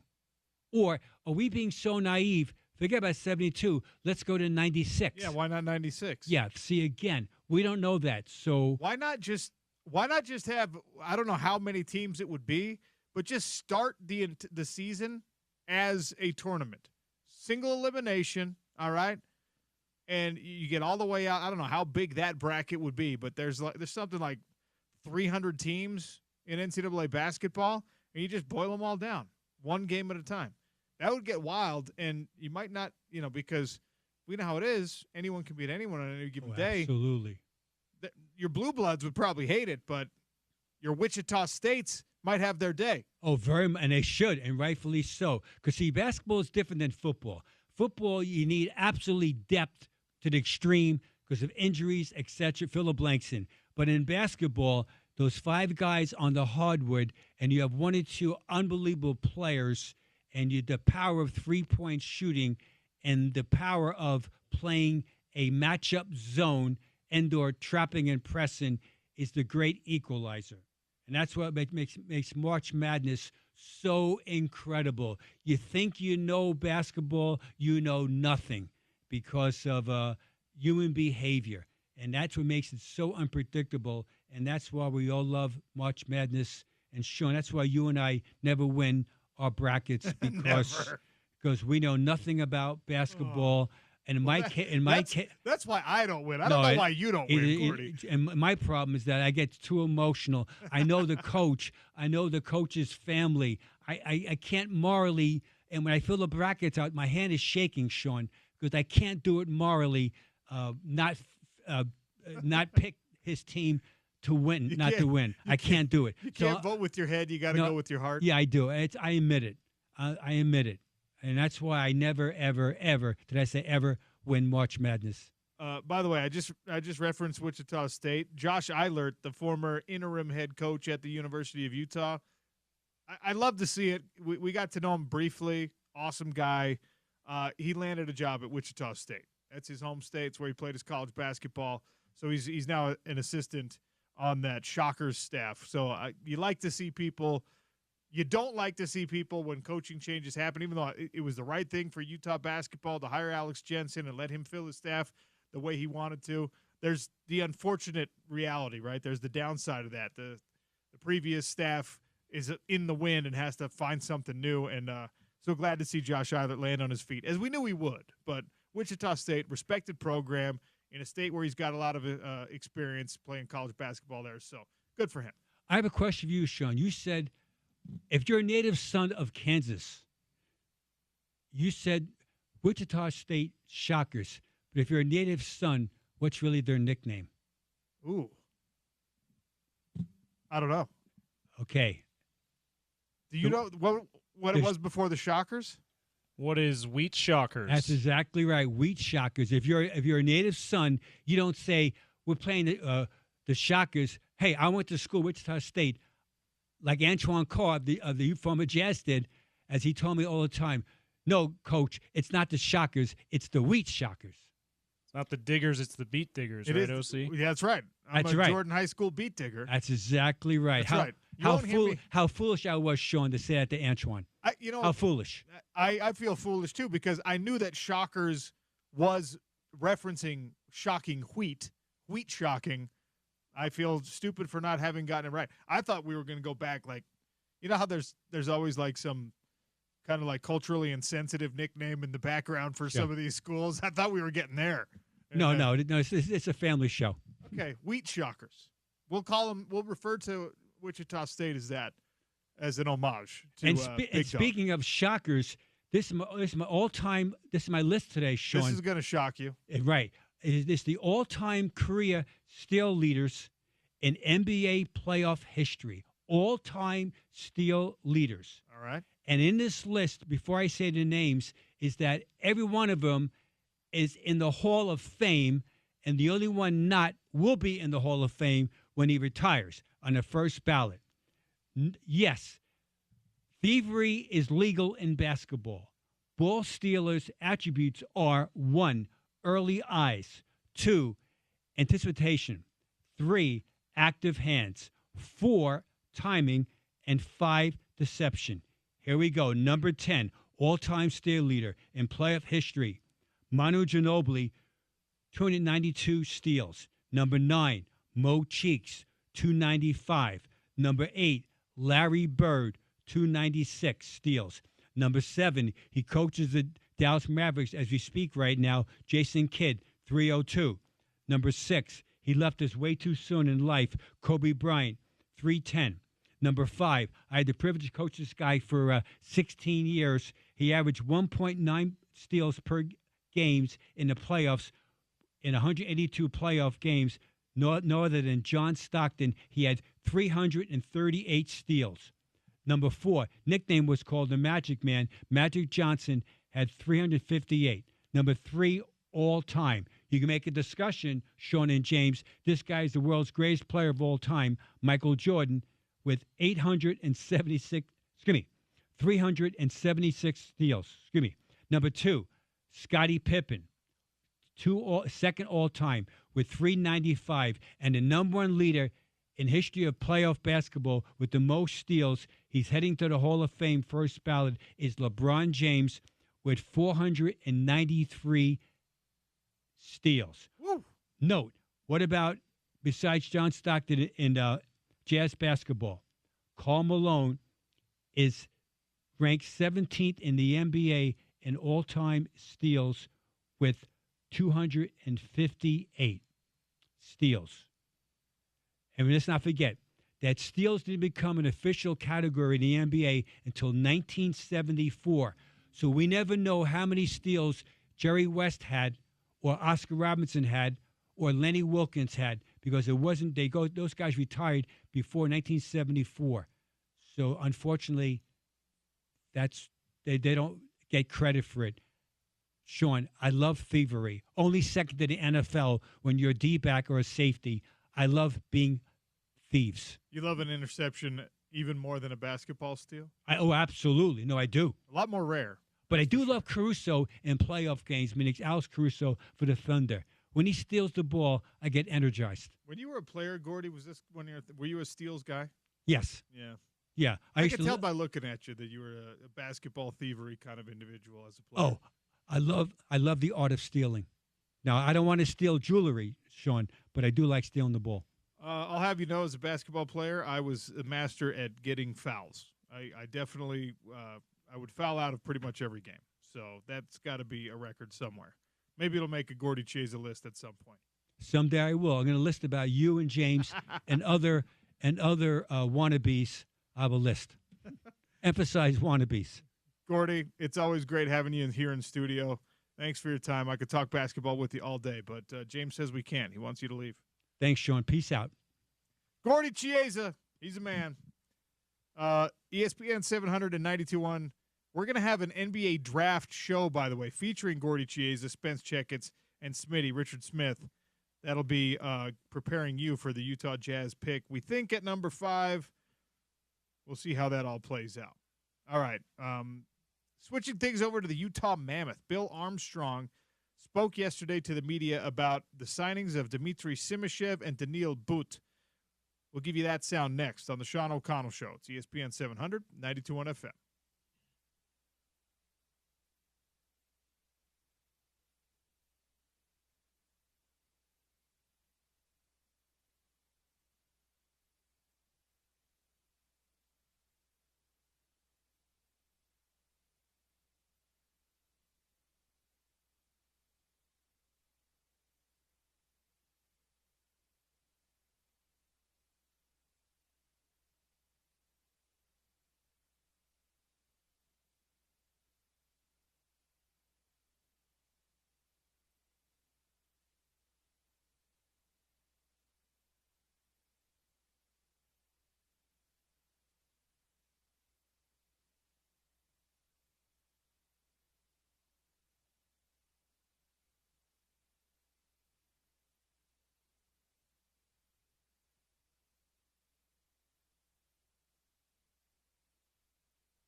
42 is the new 22.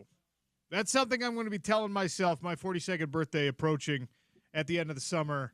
And you know, we joke about those things, but right now, with treatments, the advances in medical technology, it can actually be true. And my friends at the Steel Vault Med Spa in the heart of Holiday, Utah, they can actually make it true for you. You've seen this at church. You've seen this with your neighbors. Guys that are in their late 30s, in their 40s, in their 50s, turning back the clock. Suddenly the muscles look good. The fat around the belly is disappearing. You hear them talking about how everything's going a lot better in the relationship with the wife, if you know what I'm talking about. It's not magic. It's not something that's completely unaffordable at this point. It's hormone therapy treatments, and they can take care of that for you at the Steel Vault. They can also take care of the stress lines, the wrinkles around the eyes. They can take care of that grogginess, excessive fatigue. Really, the solutions are there from a medical standpoint. Yeah, definitely work out. Yes, definitely do what you can to improve your diet. But if you need a little jump start, if your body needs to get the hormones balanced out, go see them. Don't be embarrassed about it. Don't be worried about the costs. I promise it's affordable, more affordable than it's ever been, especially when you mention ESPN 700, 20% off the treatment packages for all of our listeners. Tell them OC sent you at the Steel Vault, 801-877-9976, or go online at thesteelvault.com. They've got a big button that says book now. Book your appointment, book your consultation. Make sure you mention ESPN 700, 92.1 FM. Get it taken care of. The hair loss, the excessive weight around the belly, the fatigue, the lack of libido. They've got an answer for all of it at the Steel Vault in Holiday. 801-877-9976 or online at thesteelvault.com. All right, a lot of room for optimism in the Utah Mammoth world. We got an NHL draft coming up. You've jumped from pick number 14 to pick number 4. Already prospects in the pipeline, though, getting figured out, getting signed on. A couple of guys coming over from the KHL. Bill Armstrong, the Mammoth GM, spoke about it with the media yesterday. Dmitry Simashev, Daniil But. What you need to know about them, take a listen. Bill, congratulations on the signings. Can you describe the decision-making process and all the steps it took from deciding this could be an option all the way Recording in progress. Well, there's a lot of decisions making going into this, but when it comes time to sign, the two big boys, Daniil But and Dmitry Simashev, there was a lot of work behind the scenes to get it done and to make sure, after we signed them, I should say after we drafted them, as we knew there was a long process before the day we would actually sign them. And I think through the world of advancement and technology and everything else, we were able to kind of keep in touch with them the best that we could. And, their club was enabled us to have them into development camp, which was huge. So, Locomotive was extremely a good club to deal with on our end. So they were great, and they allowed the two players to come into development camp and be a part of our culture and stay in touch. So it was huge on that end of it, but there was a lot of planning, but truly excited about this day for them to be able to come in and sign is huge for us. Jeff Raniere with Fox. Yeah, I just was looking at the video of these guys. They're some big boys as for size-wise. Everybody who follows Mikhail Sergachev on Instagram or whatever has seen video of him over in Russia just a few months during the last month. How much did he play a role in getting these guys committed to come and play? Well, I think long before he had joined our organization, we had drafted them. I think when, it's such an easy transition for them in the sense of having a great player, a great role model, someone that's a fellow countryman inside our organization already. It allows a little bit more comfort level. I think he can help teach them what's not only expected in our league, but also our culture of our team, and what's coming their way. Obviously when you're you're a rookie showing up for training camp in a National Hockey League team, it's hard. So I think he's going to help guide them through all the pitfalls. And I think that, you know, his impact will be huge on both of them. Dana Green with ABC. Well, we did see a little bit of Daniil in that scrimmage last July, but how close are these two guys to actually making the roster and maybe even contributing as soon as this year? Well, they've played in one of the best leagues in the world in the KHL, and they played on a championship team. So I believe both of them will come into camp and will have a good, you know, opportunity to compete for a job, and I think they'll be close to making it. Obviously, there's a transition period, playing on a different size rink, and you're playing in North American hockey. There's a little bit of a transition period that occurs for those guys. I think with Daniel's height, you know, he reminds me of Tage Thompson, and it takes a little bit of time to adjust that size of body to playing in the NHL. So he'll have probably a little bit harder adjustment. But at the same time, both those players are close, and you know, if they can get over here in the summer and you know, get comfortable over here, get comfortable with the system that our coaches play, it surely will make a difference when training camp starts. And then we asked you for last year or so about the name. Now that it's finally official, I don't think we've gotten your official reaction. What do you think of Mammoth? Oh, it's incredible. It's you know, SCG's done a great job of bringing the incredible logos, and then I love the name. You know, you can see the excitement when we're around Utah, and you know, when you see the kids and they see the logo on you, they just go crazy. And I'll tell you just a quick story. I ended up going to Canadian Town to do a little bit of scouting, and I forgot I had the logo on my shirt, and I went into this hotel, and there's a massive youth hockey tournament. I forgot that I had the logo on, and the kids seen it. And this was about 2 days after we had released it, and it literally started a riot in the hotel lobby about, you know, where did he get that? Who are you? And I jumped in the elevator quickly, and they saw that I went up to the 9th floor. Well, they all headed up. There's about 3,000 kids on the 9th floor screaming. I could hear them as I locked myself in the room. Where's the Mammoth guy? Where's the Mammoth guy? So I realized at that point it was the logo was a massive hit, not only in Utah, but also across the world. Chase Beardsley with the Hockey Writers. Hey, Bill, just kind of going off the transition question, could you see these guys perhaps going to Tucson and playing a couple games with them somewhere in the season, you know, getting some experience from that coaching staff?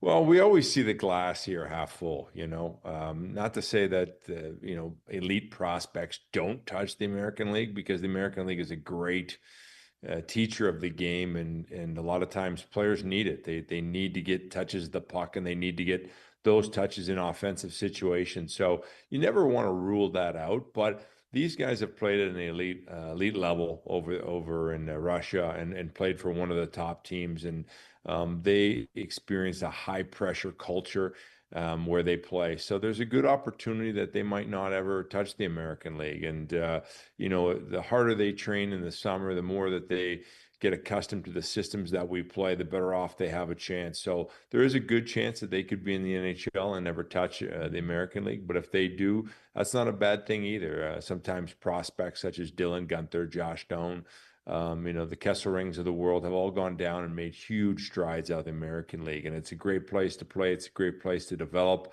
And sometimes it leaves a lasting impression on a prospect that there's only one league to play in. That's the National Hockey League. And they want to push to get out of the American League. But they also know in the back of their mind they needed those touches, and they needed to play in those situations to allow them to come up and be an NHL player. Belle Fraser, Salt Lake Tribune. Hi, Bill. Just what was the thinking behind the European assignment clause, and when does that kick in? Well, the European assignment clause gives us an opportunity that if the transition period, you know, if the player got sick or the player needed some time in the American League, we could do that for about the first year and a half. And then after they get past that point, it enables them to go back to a club in Europe and develop also. So I like it. I think it's a really good clause for the club. It allows them to come in here, and if they need some transitional time to go down to Tucson, they can do that in the first couple of years.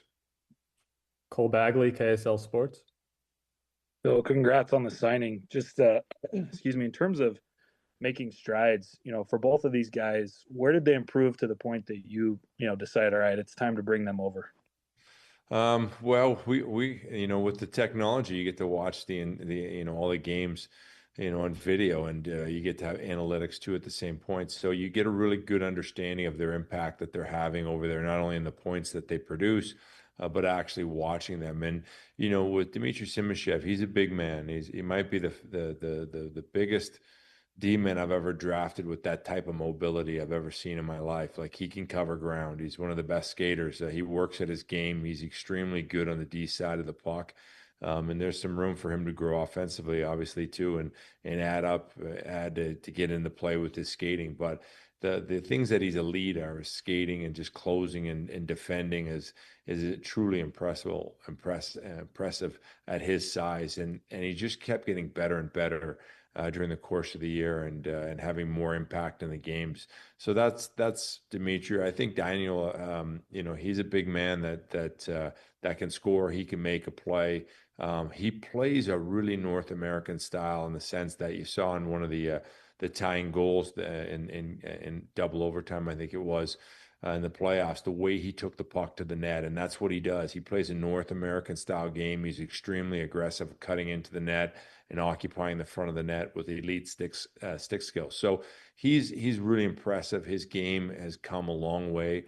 Like I said before, Daniel, he is a massive human being, and he's learning to use his body more effectively. And it takes a while when you're that big to put the strength on to compete against men. And you could see every one of his games in the KHL, he got better and better. Brogan Houston, Deseret News. Hey, Bill. Forgive me if my mouth sounds a little funny. I just got out of the dentist, but I'm still a little numb. But couple of housekeeping items. So one is, do both of these players have those European assignment clauses, or is it just Simashev? Yeah, both players have the same clause. I think that was something that was a fairness for us, and allowing them to spend some time over here and help their development, and be upfront with them, and give them also a clause that works for them too. So okay, and then do these signings impact what you're going to do on July 1st when free agency rolls around? I believe so. Both these guys have the ability to have some impact with our team next year. Obviously, there's a transition period for them to adjust, but they've got a good opportunity to come in here and make a splash with our team. Back to Bell. Hey, Bill, do you expect them to be at development camp? And if so, what benefit is it that they get to come over together and kind of do this transition together in Utah? Well, I like when our players that haven't played for us before come over for development camp, and especially sometimes they're older players out of Europe. It allows them a good period to get used to just the culture in North America, get familiar with our staff, get familiar with our facilities, and they play a role as a leader at our development camps, because it's now their third year coming into our camp, and they're a little bit older. I think it's a great time for them to show their leadership skills. One of the main thing that I think it benefits is we have a strong culture here for the Mammoth, and we build it at development camp. And that's when our players, we always say our homegrown players fight harder. And that's what I mean when we draft them, we bring them into development camp, and we explain the culture and what our expectations are for the player. And then if you get a player that's been here for 3 years, they start demanding it from themselves and also the players around them. And that's where our culture takes a strong growth, is usually at development camp. Last question to Jeff Rainier. I want to ask you about four Americans that win the World Championship. How important is that to have guys that win stuff like that in big tournaments and that experience they gain? Well, as I've always said, you don't teach a baby shark how to bite. They know how to bite. And that's a big part of our culture, is winning.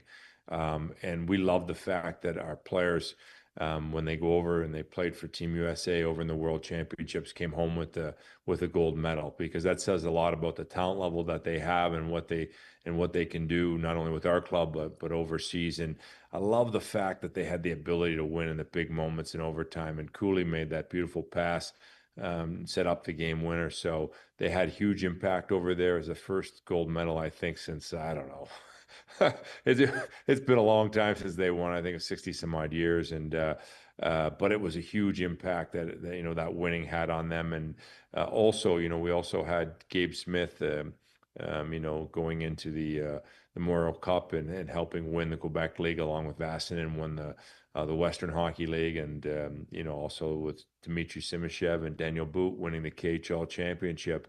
You know, if you just continue to bring in winners, it's going to translate into to our club winning. We got to make the playoffs first. It's a huge thing. We've got Stanley Cup winners from Ian Cole to Stenlund to Mata to Sergachev, and that all has impact. And if you keep adding winners soon enough, you're going to have an opportunity to win for the Mammoths. So it's something that I love to see in our young players, the winning and in the championships. It really helps build our culture to a point where we're going to have an opportunity to win a championship here. I'm going to adopt that quote we just got from Bill Armstrong. You don't teach a baby shark how to bite. It knows how to bite. You can apply that to puppies too, right? Yes, unfortunately, that is true. It teaches you how not to bite. About as sharp a teeth, same sharpness of teeth there too between puppies and sharks. Yeah. I don't think you could ever teach a shark not to bite. Thankfully, with dogs, you can teach them that. It just takes some time and a very aggravating process. All right, take a quick one here. We come back with a PGA Tour leaderboard update. Belle Fraser is going to join us at 1 o'clock. Plenty of show left to get to. ESPN 700, 92.1 FM. That sound, by the way, available at ESPN700sports.com.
Real quick PGA Tour leaderboard update. Belle Fraser joins us to start off hour number 3 in just a few minutes. Our PGA Tour leaderboard updates are brought to you by Uinta Golf. They've got the new Pro V1 and Pro V1X from Titleist. More speed, more control than ever before. Now available at Uinta Golf Shops by Worldwide Golf. James, who's winning at the Memorial? Ben Griffin is your leader. He's at 7 under. He had a great tournament at the Colonial last weekend, too, so it seems like he's got some momentum. Colin Morikawa is in second at 5 under.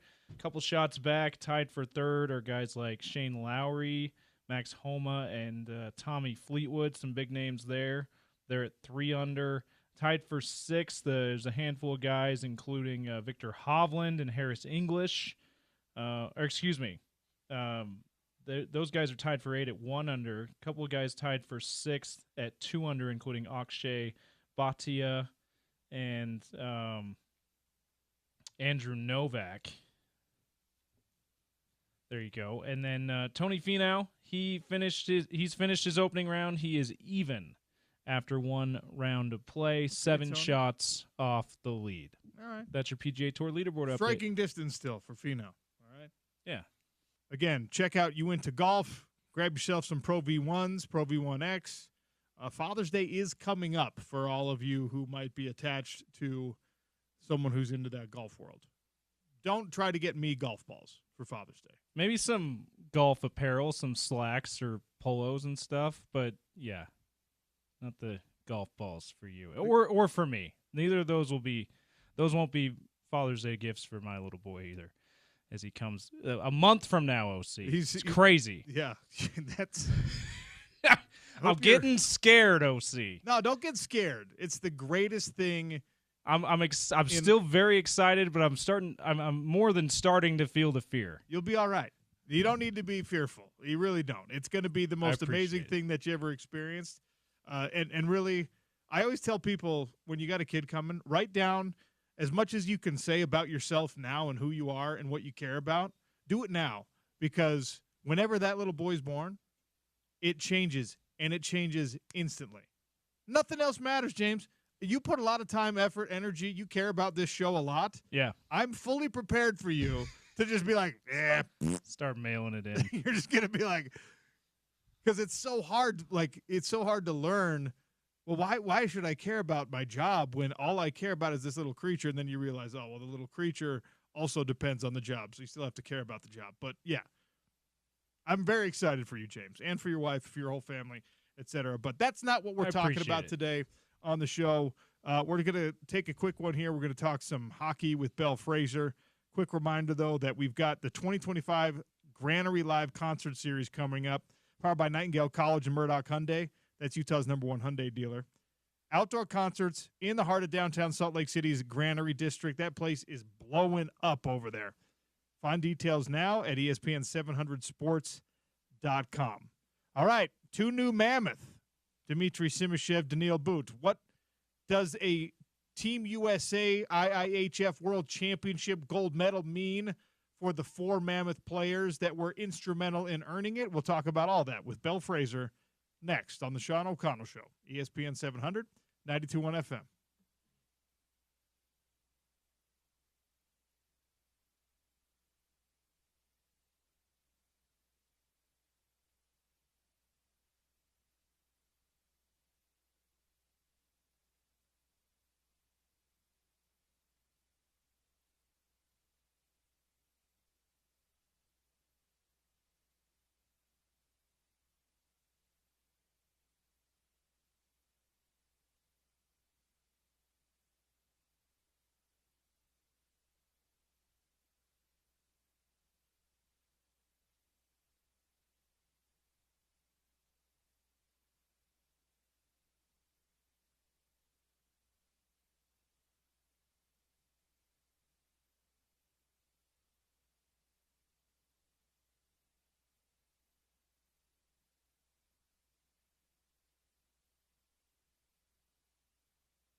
Welcome to hour number 3 of the Sean O'Connell Show. Welcome in Belle Fraser, Utah Mammoth insider from the Salt Lake Tribune, friend of the program. Belle, how are you? Been a minute. Good. How are you? Doing great. Doing great. Glad to have you on to talk about a couple of players, a couple of entry-level contracts. Dmitry Simashev, Daniil But coming over from the KHL after championship success in that league. Tell me what you think. Let's go Simashev first. What does he project to be for this Utah Mammoth club?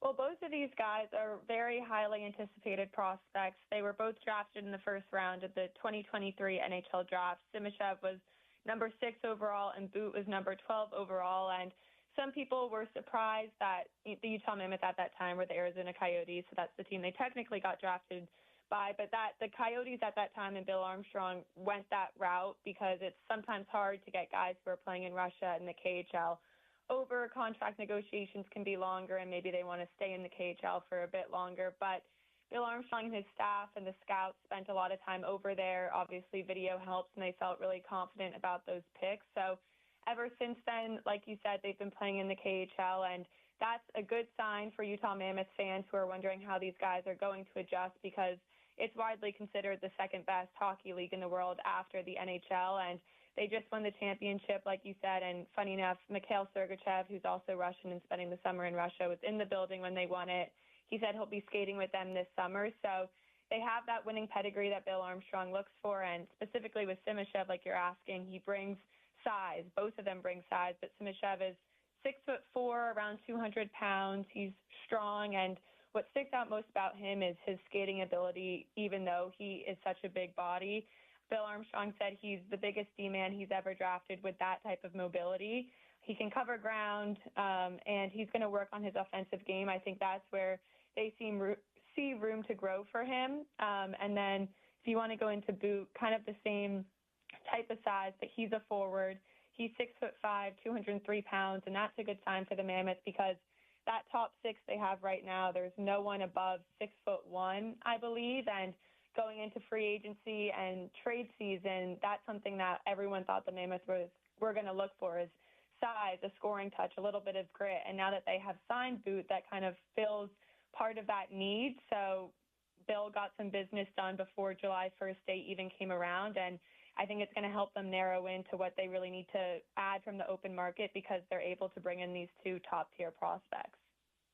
So we've talked for, I don't know, all year really about the identity this team wants to have and what they say identity-wise and the ability to actually do that. Seems like it's going to require some size. So I know that, you got to let these guys develop and grow, but does this pairing, does this double acquisition, does it move them closer to, I guess, the stated vision by having bigger bodies on the ice?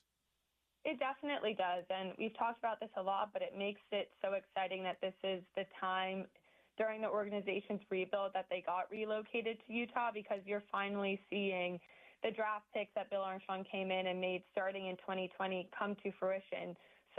For so long, it was like, okay, they'll be good eventually because these guys will eventually sign and all of their prospects will pan out, and now you're actually getting to see it. So this is definitely the start of the new wave of this team. Logan Cooley and Dylan Gunther were kind of the 2 young guys this year, and I think Utah fans will continue to see this top talent keep on trickling in because for so long the Arizona Coyotes were so at the bottom of the league, so they were drafting really high, and now it sucks for Coyotes fans, but now the Utah fans are able to see kind of all of that hard work come to the ice. So I definitely think so, and I think they're going to be a really big part of the future.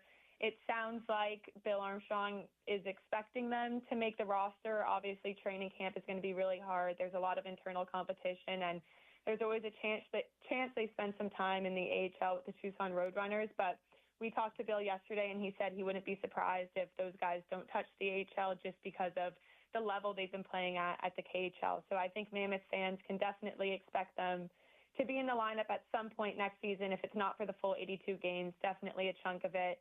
I don't think they would have signed both of these guys if they weren't ready to, at least give them the opportunity to earn a major role next year. What do you know about the style of play in the KHL? We know it's a very high-level league. But, when you do like the European versus NBA basketball comparison, European basketball is a lot more fundamentals. It's maybe even a more skilled league, if not quite as athletic. What do we know about the KHL? Is it more physical, less physical? Is it a finesse league? What can you tell me? Yeah, well, for one, the rink size is different, so that'll be something to adjust to a bit.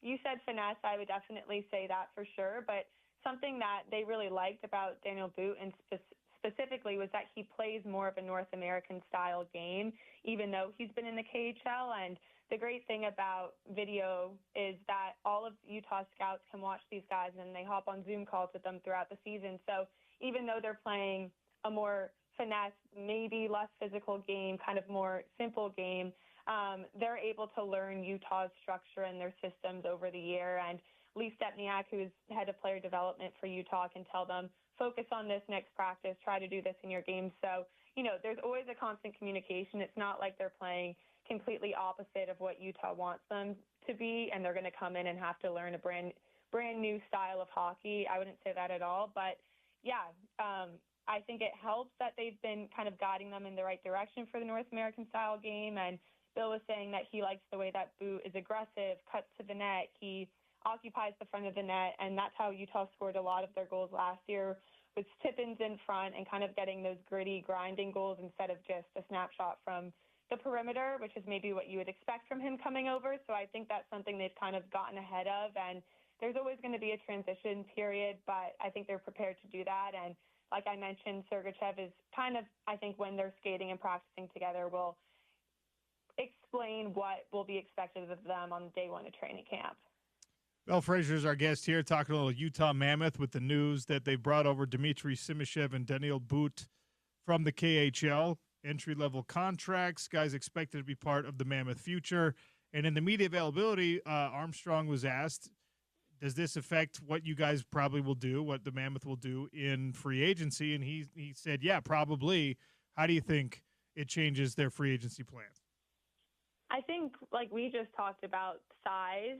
If you're looking to just sign based on a size that you aren't able to coach, you just need a bigger body in there. I think if Boot is able to pan out and have a breakout season and enter that top six, that fills a need. I also think it changes the way they look at the NHL draft this year too, which will happen before the free agency window opens, because they have the 4th overall pick. We've talked about how important that is and what centers are on the table, and they could really use a number 2 center, and there's a good amount of guys in there. We've talked about Frundell, Dayone, James Higgins, and I think James Higgins has been knocked a lot for his size, and that's why he's kind of fallen in the draft order a bit, because he's 5'11", and the other guys are 6 feet or 6'1", and he used to be the number 1 overall consensus a year ago, and now people are thinking he could drop to 5 or 6. So that's a guy that could be on the table for Utah that they would be hesitant to pick before, because they were looking to bulk up the front. But now that they have Boot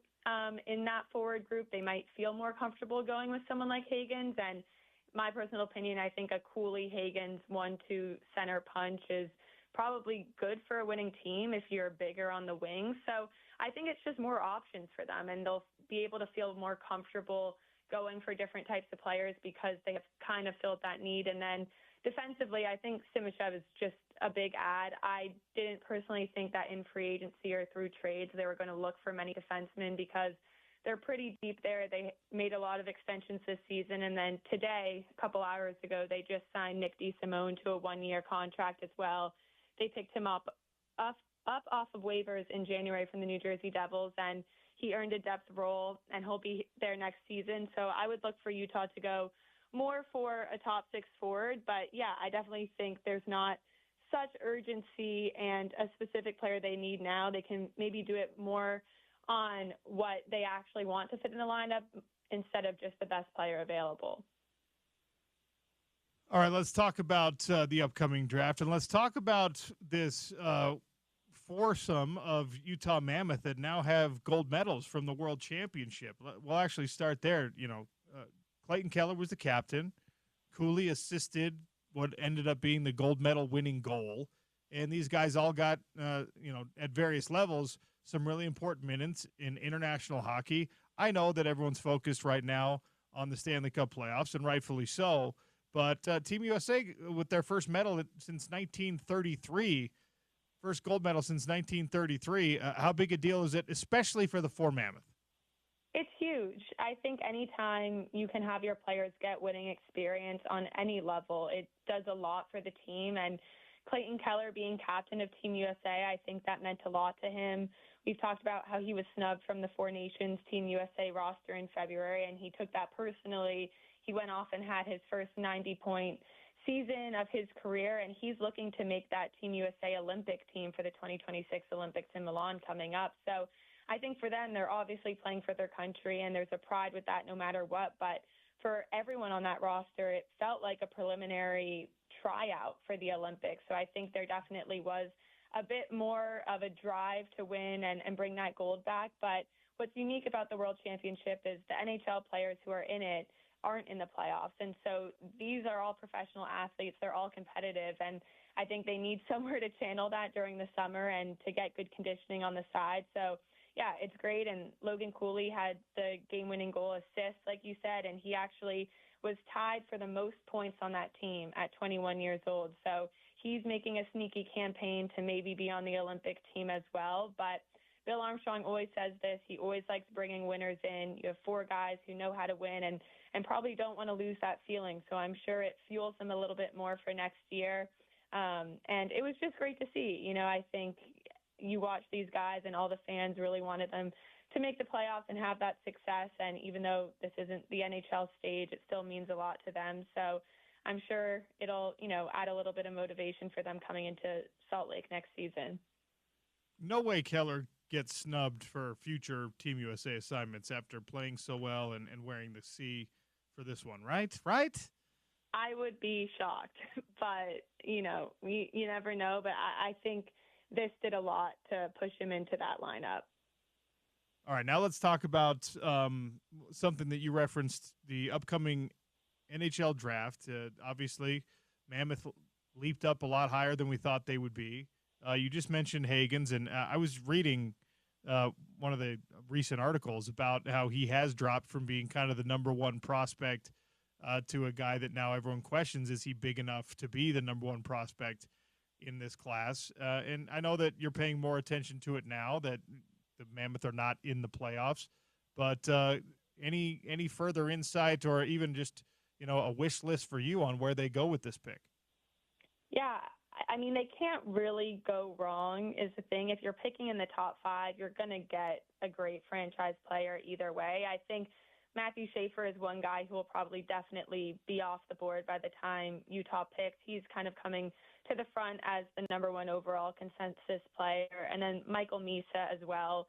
It takes one team to change things, but I do think Schaefer and Misa will probably be 1, 2, or in the top three. So someone like Hagens could definitely drop to Utah. And I actually got the opportunity to talk to him this week. And he had a really good perspective about things. You know, we asked about how it's been handling the mental side of the draft and being in your draft year, because people forget these kids are 18 years old. He was just a college freshman, and his entire season at Boston College, everyone's talking about how he's not scoring enough. He doesn't have enough points, even though he's on the first line there, and he wasn't in the Hobie Baker conversation like a lot of former top picks have been.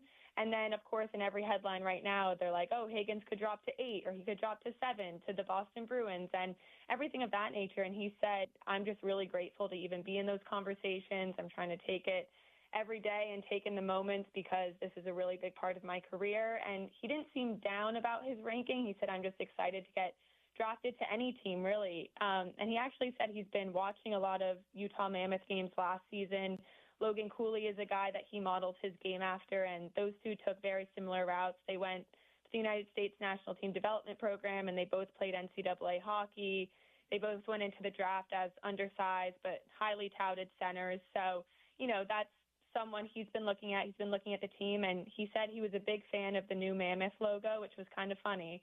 But, yeah, I think that's a guy that maybe Utah wasn't expecting to even watch tape on before the draft because they thought they were going to be at 14 and they thought maybe he was going to go higher up, but it's always a possibility. I really don't have a favorite. I think if you go with a center, one of those guys is going to be good. And if you don't, Porter Martone, the right wing size scorer, is also going to be good. Like, Utah's kind of spoiled that you can't really mess up this pick when you're that high in the draft. Yeah, that's encouraging. Belle Frazier for a couple more minutes here on the Sean O'Connell Show. Well, Florida closed it out and eliminated Carolina. They're off to their third straight Stanley Cup final. And, of course, the Western Conference, we got to see how it shakes out. What do you think of Florida? I mean, they seem like they're the team to beat right now, but your thoughts on the Panthers and what they've been able to do these last 3 seasons, but especially heading into the Stanley Cup final this year? It's wild. And you look at the last 6 years, there's been a team from Florida in the Stanley Cup championship for the last 6 years because the Tampa Bay Lightning went on that 3-year streak and then basically passed it off to the Florida Panthers. So I think it's great for the game and for the NHL. You see the Florida teams are relatively new compared to the rest of the league, and they've been dominating the Eastern Conference. So that's cool on one hand. It's also kind of unbelievable that they still have gas left in the tank and that they make the right move every offseason to bring in guys and at the trade deadline. You look at Seth Jones and Brad Marchand, who they brought in, who are having some of the best playoffs of anyone on that team. And I think it's cool to see guys like Brad Marchand get another crack at the Cup. He was in Boston for so long and meant so much to the Bruins, and that was probably a heartbreaking trade for him, but definitely a cool storyline. I think if the Oilers beat Dallas tonight and get into the final again, I think they might take it just because it was Oilers-Panthers last year. They have been in the final before. They've played Florida before. They lost in a Game 7. They were 1 win away, and I feel like Connor McDavid obviously wants that redemption. So I think the drama will be high because it would be a rematch from last year, but I won't count Dallas out too early. They are down 3-1 in the series, but I always feel like you can't act like a team is out until it's official. So we'll see there, but it's been entertaining for sure, and I'm excited to watch the final. The Utah Mammoth, before they became the Mammoth, there was the leak on social media, and I'm sure you've seen this, but the Washington Capitals and Alex Ovechkin, they sent out an email to season ticket holders that this year was going to be his last year, and then they're like, wait, no decision has been made here. That's not official. Do you feel like this is Ovi's last year coming up? I don't know how that could find its way into an email. The Capitals PR said it was sent from someone in the corporate sales department, and they mistakenly alluded to it being his last year. I feel terrible for that individual. I wonder if they still have a job because that sent hockey world into complete mania. I don't think it's not a possibility. I think everyone assumed the next 1 or 2 or 3 years would probably be it for him, especially because he broke the scoring record already. Everyone was kind of just sticking around until that happened. If it is, this was a poor way to announce it, but maybe it lets all the other teams in the league celebrate him throughout the season.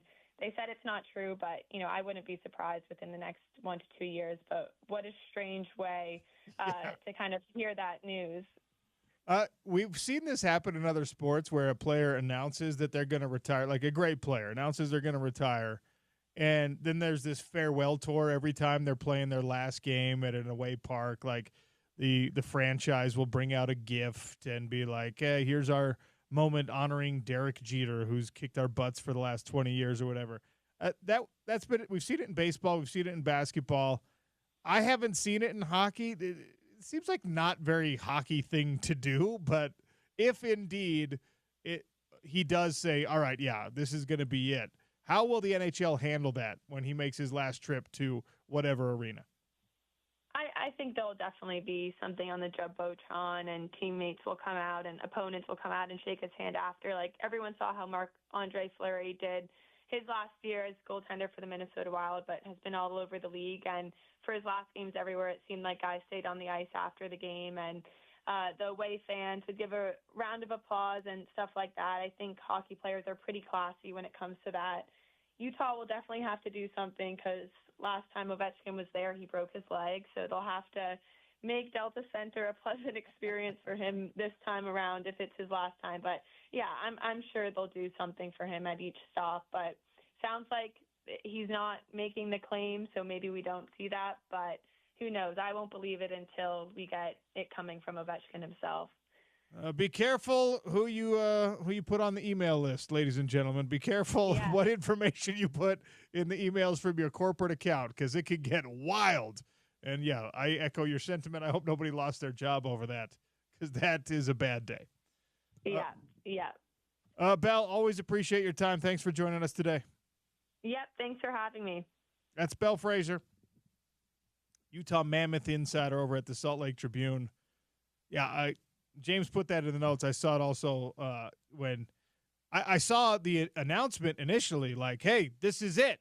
And I wanted to talk about that, like the farewell tour for Alexander Ovechkin. I was going to have a little bit of fun with it, because you do bring out gifts, right? At least in the other leagues, that's what they've done. They've like, oh, you're in San Diego. Here's a surfboard with, like, thank you for your contributions to our sport. I'm like, what should we bring Alexander Ovechkin when he comes to the Delta Center? It's not like he has a deep connection to the city or anything like that. Maybe a piece of real mammoth tusk. I don't know. I mean, honestly, I don't know. He probably has better hookups than we do, because, he's a mega celebrity in Russia, and that's where all the mammoth tusk is coming from. That's a good right point. Now. He's like, yeah, this is cute. He's like, I have 19 of these back home. I don't know if I should be embarrassed about this or not, James, but I think I've expressed my obsession with. Sorry, tub of fry sauce. That's what we should get him. Beautiful. There you go. Just a bucket. Continue with your thought. When we were talking about Simashev and Daniil But, like not the first thing I looked for, but not the first thing I looked for. Okay. It was high on my priority list, maybe higher than it should have been. I looked to see if either of these guys were from Siberia, because Russia's a massive country. Yes. And one of the largest by land area in the world. The largest by land area. Is it the largest? Okay. Everyone talks about it because the highest population centers are in the European side. Yeah. Everyone talks about it as like very European country. It's like, well, more than 3/4 of it's in Asia. It's just not that many people are there. Yeah. So. And because of the fight world, I've actually, there's a lot of Russians in the fight world now. Yeah. You don't realize this, but there's actually, because when you think of Russians, right, you think of the Russians that you see playing hockey. Yeah. For the most part. And you think of the Russians you see from Moscow in politics. There's like large ethnic minorities in Russia that look different cultures, have whole different things. Anyway, this is not that type of show. But I looked to see if either Simashev or But were from Siberia, because it is now the Utah Mammoth. Yeah. The franchise is now the Mammoth. We need at some point to have a source of mammoth tusk. And Siberia is like the best place. But neither of them are from there. So shoot. Once again, my search for a hookup, fruitless. I'm embarrassed by it at this point. I've been trying for too long. And now that I haven't been able to make it happen, it's just becoming kind of humiliating. Well, you know what I always say, OC. You don't need to teach a baby shark how to bite. Yes, so that's totally applies to what you just said. Also, I love me some Bill Armstrong. I don't want to call him out, but I think that the way he used that to answer the question, it also didn't make sense. You know what I mean? It doesn't matter because it was an outstanding quote. It's a great quote. What even was the question? I don't even know. Listen on ESPN700sports.com. Yeah. Well, find it on the on-demand section. Go to the ESPN 700 app. But we'll be using that on the show. I also, now that we're calling back to that media availability that we just played, how about how he so haughtily just laughs at the question about what do you think of Team USA winning gold medal? I'm Canadian. That's cute. They won a gold medal. First time in forever. All right, Bill Armstrong. We see how it is. We still love you. It's a unique sport. If you ask most people, like 95% of people in the NBA, hey, what do you think of Team USA winning a gold medal? Everyone's like, yeah, man, awesome. Yep, another one. If you talk to people in the NHL, in and around the NHL, announcers, coaches, GMs, etc., what do you think of Team USA winning a gold medal? Like more than half of them are going to be like, well, I'm Canadian, so cool story, bro. So we got lots of those. Although, here's my new thing, all right? Every time I meet a Canadian or talk hockey with a Canadian, I'm now going to be like, hey, man, Florida, now the new capital globally for hockey. Huh? Just get their reaction. The best hockey in the world is being played in Florida. And they're going to be like, by Canadian players who play for those Florida teams. Irrelevant! It's Florida. The hotbed of hockey globally right now, much to my own chagrin, because I want it to be Salt Lake City, it's actually Florida. At least it's U.S. And by the way, now it's South Florida. Yeah. It's Fort Lauderdale. The hottest, most tropical place in the country, basically, other than Hawaii, of course. What's their actual arena is in Sunrise, Florida? Yeah, is that Sunrise, what, an hour or so away from Miami? I looked it up one time because the Miami fans, Miamians, if you will, tend to claim the Florida Panthers, so I thought that they might have shared the arena with the Heat in Miami. No, they're like an hour away. Yeah. You know what, James? We have our last PFL show of the year is in Hollywood, Florida, which is kind of the same neighborhood. So maybe I'll get over there and I'll get you a Florida Panthers something. Get a little Kachuk jersey. I wouldn't mind that. You are a jersey guy. I am.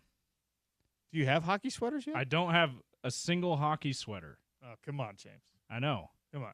Also, is Kachuk's 19, right? No, he's a lot older than that. No, his number. Yeah. Is he number 19? Yeah. Scott Mitchell might ask you for a Kachuk jersey then, too, because that's his jersey number, is 19. I'm just making sure. I'm just making sure. I think it's in the teens. Watch it be like 70-something. Yeah, no, way you're right. off. You're right. Okay. 19. Yeah.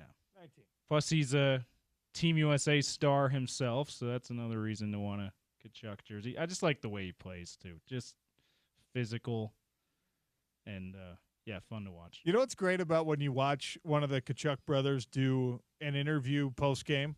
Like, when they closed it out, this series, they close it out. I'm watching the post-game. I'm taking notes, getting ready for the show. So I'm only paying half attention. And, I think it wasn't Subban. Anyway, everyone on the panel, they got their own little inside NBA, but it's 5 guys, right? It's Liam McHugh, and then it's 4. Oh, right. Yeah, the TNT broadcast. It's the TNT guys, right? And every one of them goes around the horn asking a question. Every single one of them is like, hey, Chuck. Hey, Chucky. It's just like the TNT guys in particular, like you said, basically all of hockey media at the national level especially is Canadian. Yeah. But the TNT guys sound the most Canadian out of all of them. They really lean into it. PK Subban, also Canadian. Mark Messier, obviously also Canadian. They don't sound quite as Canadian as the Canadians on the TNT broadcast. It's actually kind of one of the reasons why the TNT broadcast is so good. But I also I love me some PK Subban on ESPN too. He's fun to listen to for a guy, especially a guy like me who's a hockey novice. He makes it entertaining. The hockey guy, it's actually, this whole thing, this whole process has been fun, getting more and more and more into hockey. But the hockey broadcast guys, just like the hockey players, they just seem so relatable. Yeah. Right? There's an accessibility to professional hockey guys that I think is missing. Even with how much we love the Inside the NBA crew and how much we love College Game Day or whatever. These guys are you just know that if you ran into them on the street, you could actually have a 30-minute hockey conversation with them. Inside the NBA, you watch that, you love it because it's entertaining. In no way do you come out of watching any of those and go, I could have a conversation with Charles Barkley. He's like, if I tried to talk basketball with Shaq, he would just walk away. See, from what I've heard, Chuck does entertain those conversations with the everyman. He is that kind of a person, but he makes himself very accessible when he's out in the public. But you still don't think you still don't feel like you could approach him. Like, that's Charles Barkley, but these hockey guys, you do feel like you can approach. In fact, when I was at the NHL draft, I saw PK Subban and had no problem, no trepidation, like, oh, should I go introduce myself? I felt like, oh, let me go up, introduce myself, and he was excited to hear that someone from Salt Lake City was there to cover the new hockey team, and excited to tell me what he thought about TJ Ginlaw. So they really do have that, like, hey, approachability. That's cool. Feeling to it. It was cool fun. Thing. It was cool to be able to do that. Yeah. All right. We'll take a quick one here. I've got some Ute updates. It's not junk mail. Do we call it VU mail? We got to come up. It can't just be Keelan McJunkin can't be the only one with this special kind of mail coming in on ESPN 792.1. The only thing I can think of for VU is like voodoo, but we got to do something better than that. Yeah, we'll figure it out. We'll workshop it. Some updates on news with the Utes next. ESPN 792.1 FM.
I forgot to tell you the poll question today is about women's sports. Which women's sports league you think has the most staying power or intrigue?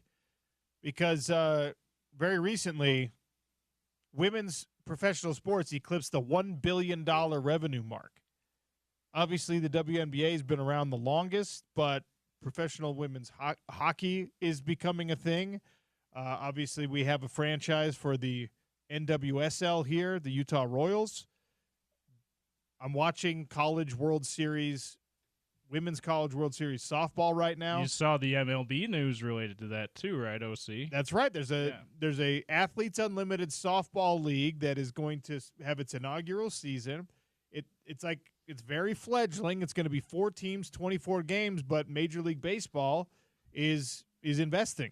Yeah, they made a quote equity investment of at least 20%. It was Jeff Passan's report, and it was probably in the press release as well. Also, another thing about that Athletes Unlimited softball league, 4 teams, but they don't seem to have like home bases. Instead, they're doing like a barnstorming kind of thing. They're doing like a barnstorming thing over 10 cities. Cool. Salt Lake is one of them. That's great. In fact, ESPN may or may not be bringing their flagship program to Salt Lake City later this summer to promote. In conjunction? Yes, to promote that Athletes Unlimited softball tournament. It'll be at, I think it'll be at the Dumpke Family Stadium at University of Utah. So,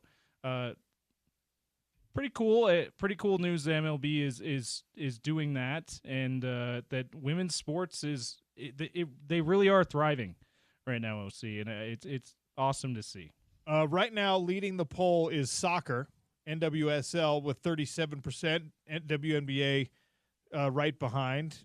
Hockey, NWHL, only 8.8% of the vote. The other votes are coming in for tennis, which I almost don't even put tennis in like that's a rising league, because women's tennis is well established. I mean, big-time stars. It's been around for decades. Also, the LPGA. Somebody brought in the LPGA.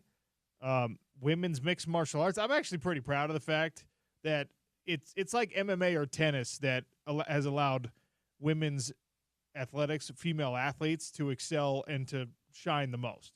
Yeah, to be fair, I don't know. You would know the financials behind MMA better than I would, but I don't know how well financially the WTA is doing, the Women's Tennis Association here in North America, or MMA, but it's obviously done well enough for it to be around for a few decades for MMA, and even longer than that for women's tennis. Yeah, and in the MMA world, it's like the league doesn't have to be doing well. It's are the athletes being promoted, and are the athletes fighting and winning big money, and like there's not a marked difference between what the women's champions are making and what the men's champions are making, which is not true in boxing, and is not true in the WNBA, and is not true in hockey, and is not true in soccer, and not true even with Team USA soccer.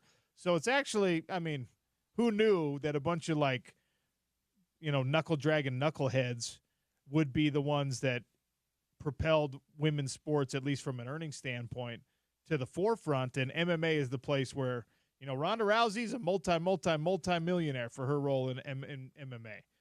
Gina Carano was one of the pioneers. Now she's a premier Hollywood actress. Basically, all the champions, all the UFC champions, are women's champions in the PFL, have become millionaires. And that's not always the case. That's not even the case for most WNBA players. Definitely not. Speaking of WNBA, though, that was my vote because it's been, other than MMA and tennis and the WTA, I think it's the longest standing women's league. I could be incorrect about that. And basketball, as great of, we definitely have the best women's soccer players in the world here in the United States and in North America. But Brazil's on the phone. Basketball, wants to take umbrage with your statement, but okay. But basketball is still a much more appealing sport to us, and we have the best women's basketball players in the world by far too, here in the United States, and if you want to extend it into Canada too, so in North America. So it's also Caitlin Clark has totally skyrocketed the league's someone popularity. Someone I said, what league is most appealing to you? And Caitlin someone Clark. put in Caitlin Clark. Yeah. And whatever that's true. whatever league she's in and dominating. Yeah, that's a good point. But you know what? That's actually a good idea. I'm going to see if the PFL can sign Caitlin Clark. And if we could just get her to – can you imagine Caitlin Clark, Angel Reese, how many, yes. We could pay-per-view that bad boy. Anyway, some news and notes from the Utes as long as we're talking women's sports. Congratulations to Kennedy Proctor, first-team freshman All-American in D1 softball as we watch the Women's College World Series, Tennessee and Oklahoma. Volunteers are up 2-1 right now, top of the third. Kennedy Proctor, congratulations. Always great to see a Utah All-American. And then the mail from John Vu today, Alex Jensen has added a director of sports performance for basketball. Eric Shork is his name. He's got a lot of familiarity with us here in Utah.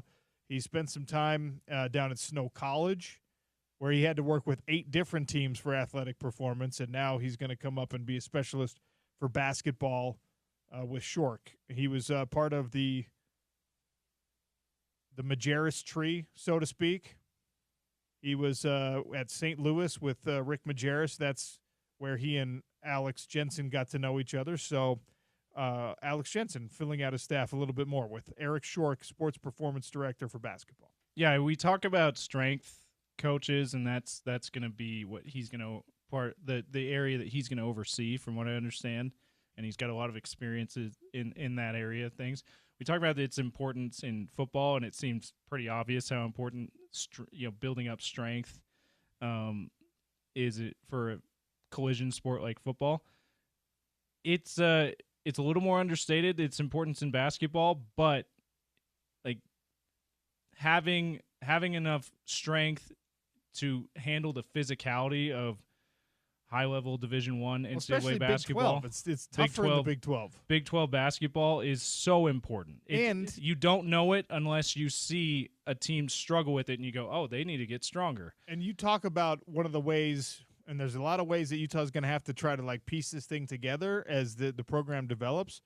But one of the things that you can do if you're under-talented, you don't have the obvious lottery picks, and you're not Kansas. You're not what BYU's doing right now from a roster standpoint. One of the things that you can do to close that gap is be the team that's in better shape.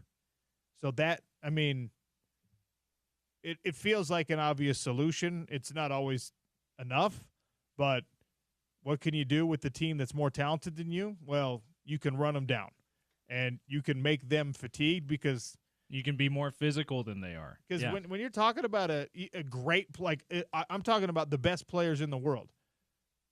My high school football coach used to have this phrase when he'd make us do these nasty conditioning circuits. Fatigue makes cowards of all men. And it's true. You want to see somebody who's otherwise impressive just completely fall apart, just make them tired. Just make it so their muscles don't work anymore.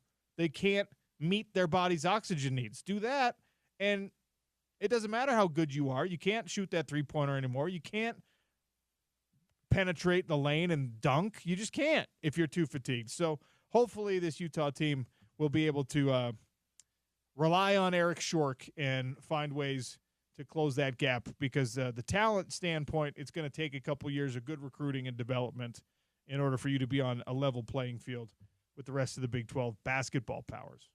We'll take another final break here. Spence Checketts and The Drive are coming up next. We'll do a little crosstalk and close it out on ESPN 700, 92.1 FM.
Little crosstalk coming here on ESPN 700, brought to you by our good friends at Pert Brothers. Summer adventures are here. They're kicking off the season with huge savings on auto services, deals on the major tire brands. Save big on Firestone tires with rebates up to $120 for these next couple of days. They'll have great deals for you in June as well. Visit your nearest Burt Brothers today. Drive home with a great deal. I'm going to leave you with a little positive note, a little nugget that should brighten your day here on the Sean O'Connell Show. The National Football Foundation, which oversees the College Football Hall of Fame, has changed some criteria, seemingly for one reason and one. Mike Leach was an innovator. He was a character. He was an incredible personality in the college coaching world, and he belongs in the Hall of Fame. So they changed the rule, which will get him into the Hall of Fame. It'll also potentially get Les Miles into the Hall of Fame, Jackie Sherrill into the Hall of Fame. But this is really about Mike Leach. It's not about you, Rich Rodriguez of West Virginia. So pretty cool. Love to see that. Fun little fact for you to close out the Sean O'Connell Show. And coming up next is The Drive. Hey, Spence. Slippery slope, isn't it? What do you mean? I'm just zigging when everyone else is zagging. Oh, you don't like it. No, Bring it down. Well, if you go down to 595, then you got to go down to 585 too for the next guy. I saw a couple of like social reactions like that. Oh, okay. What are we just going to lower it? And then, slippery slope, like people taking things like this way too seriously. Here's the deal. You could have just put him in. And for been sure like, you could have. For sure. You could have been like, yeah, we rounded up. Yeah. Or you could have said he's in the innovators wing because the way Hal Mummy and his coaching tree changed the game of college football. Did you ever have a chance? I would imagine. I interviewed Mike maybe 3-4 times. I would imagine you had opportunities to talk to him, right? Yeah, probably maybe like 10 times total. Always fun. Always fascinating. Just an awesome guy. And actually, I had a weird connection to Mike Leach because one of my high school coaches was his college roommate at BYU. Oh, cool.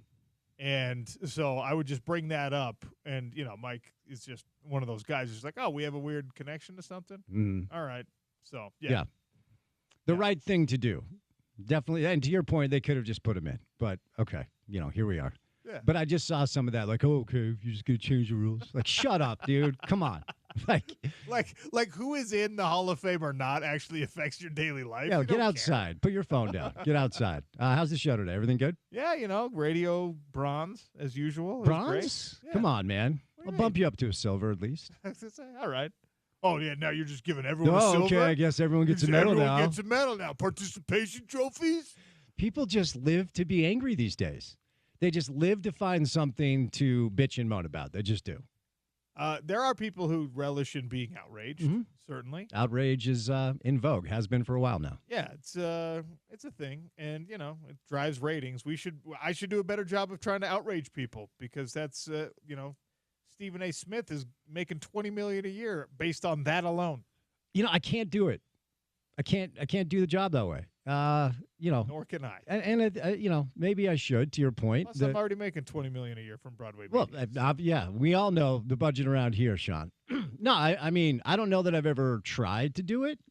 I don't think that I would want to because I don't think that would make me a very happy person day to day. I don't know Stephen A. Smith personally, but I picture him day to day just the same way he is on his shows, just insufferable all the time. I actually there's a couple of guys from the MMA world that have shown me that you could just be an actor.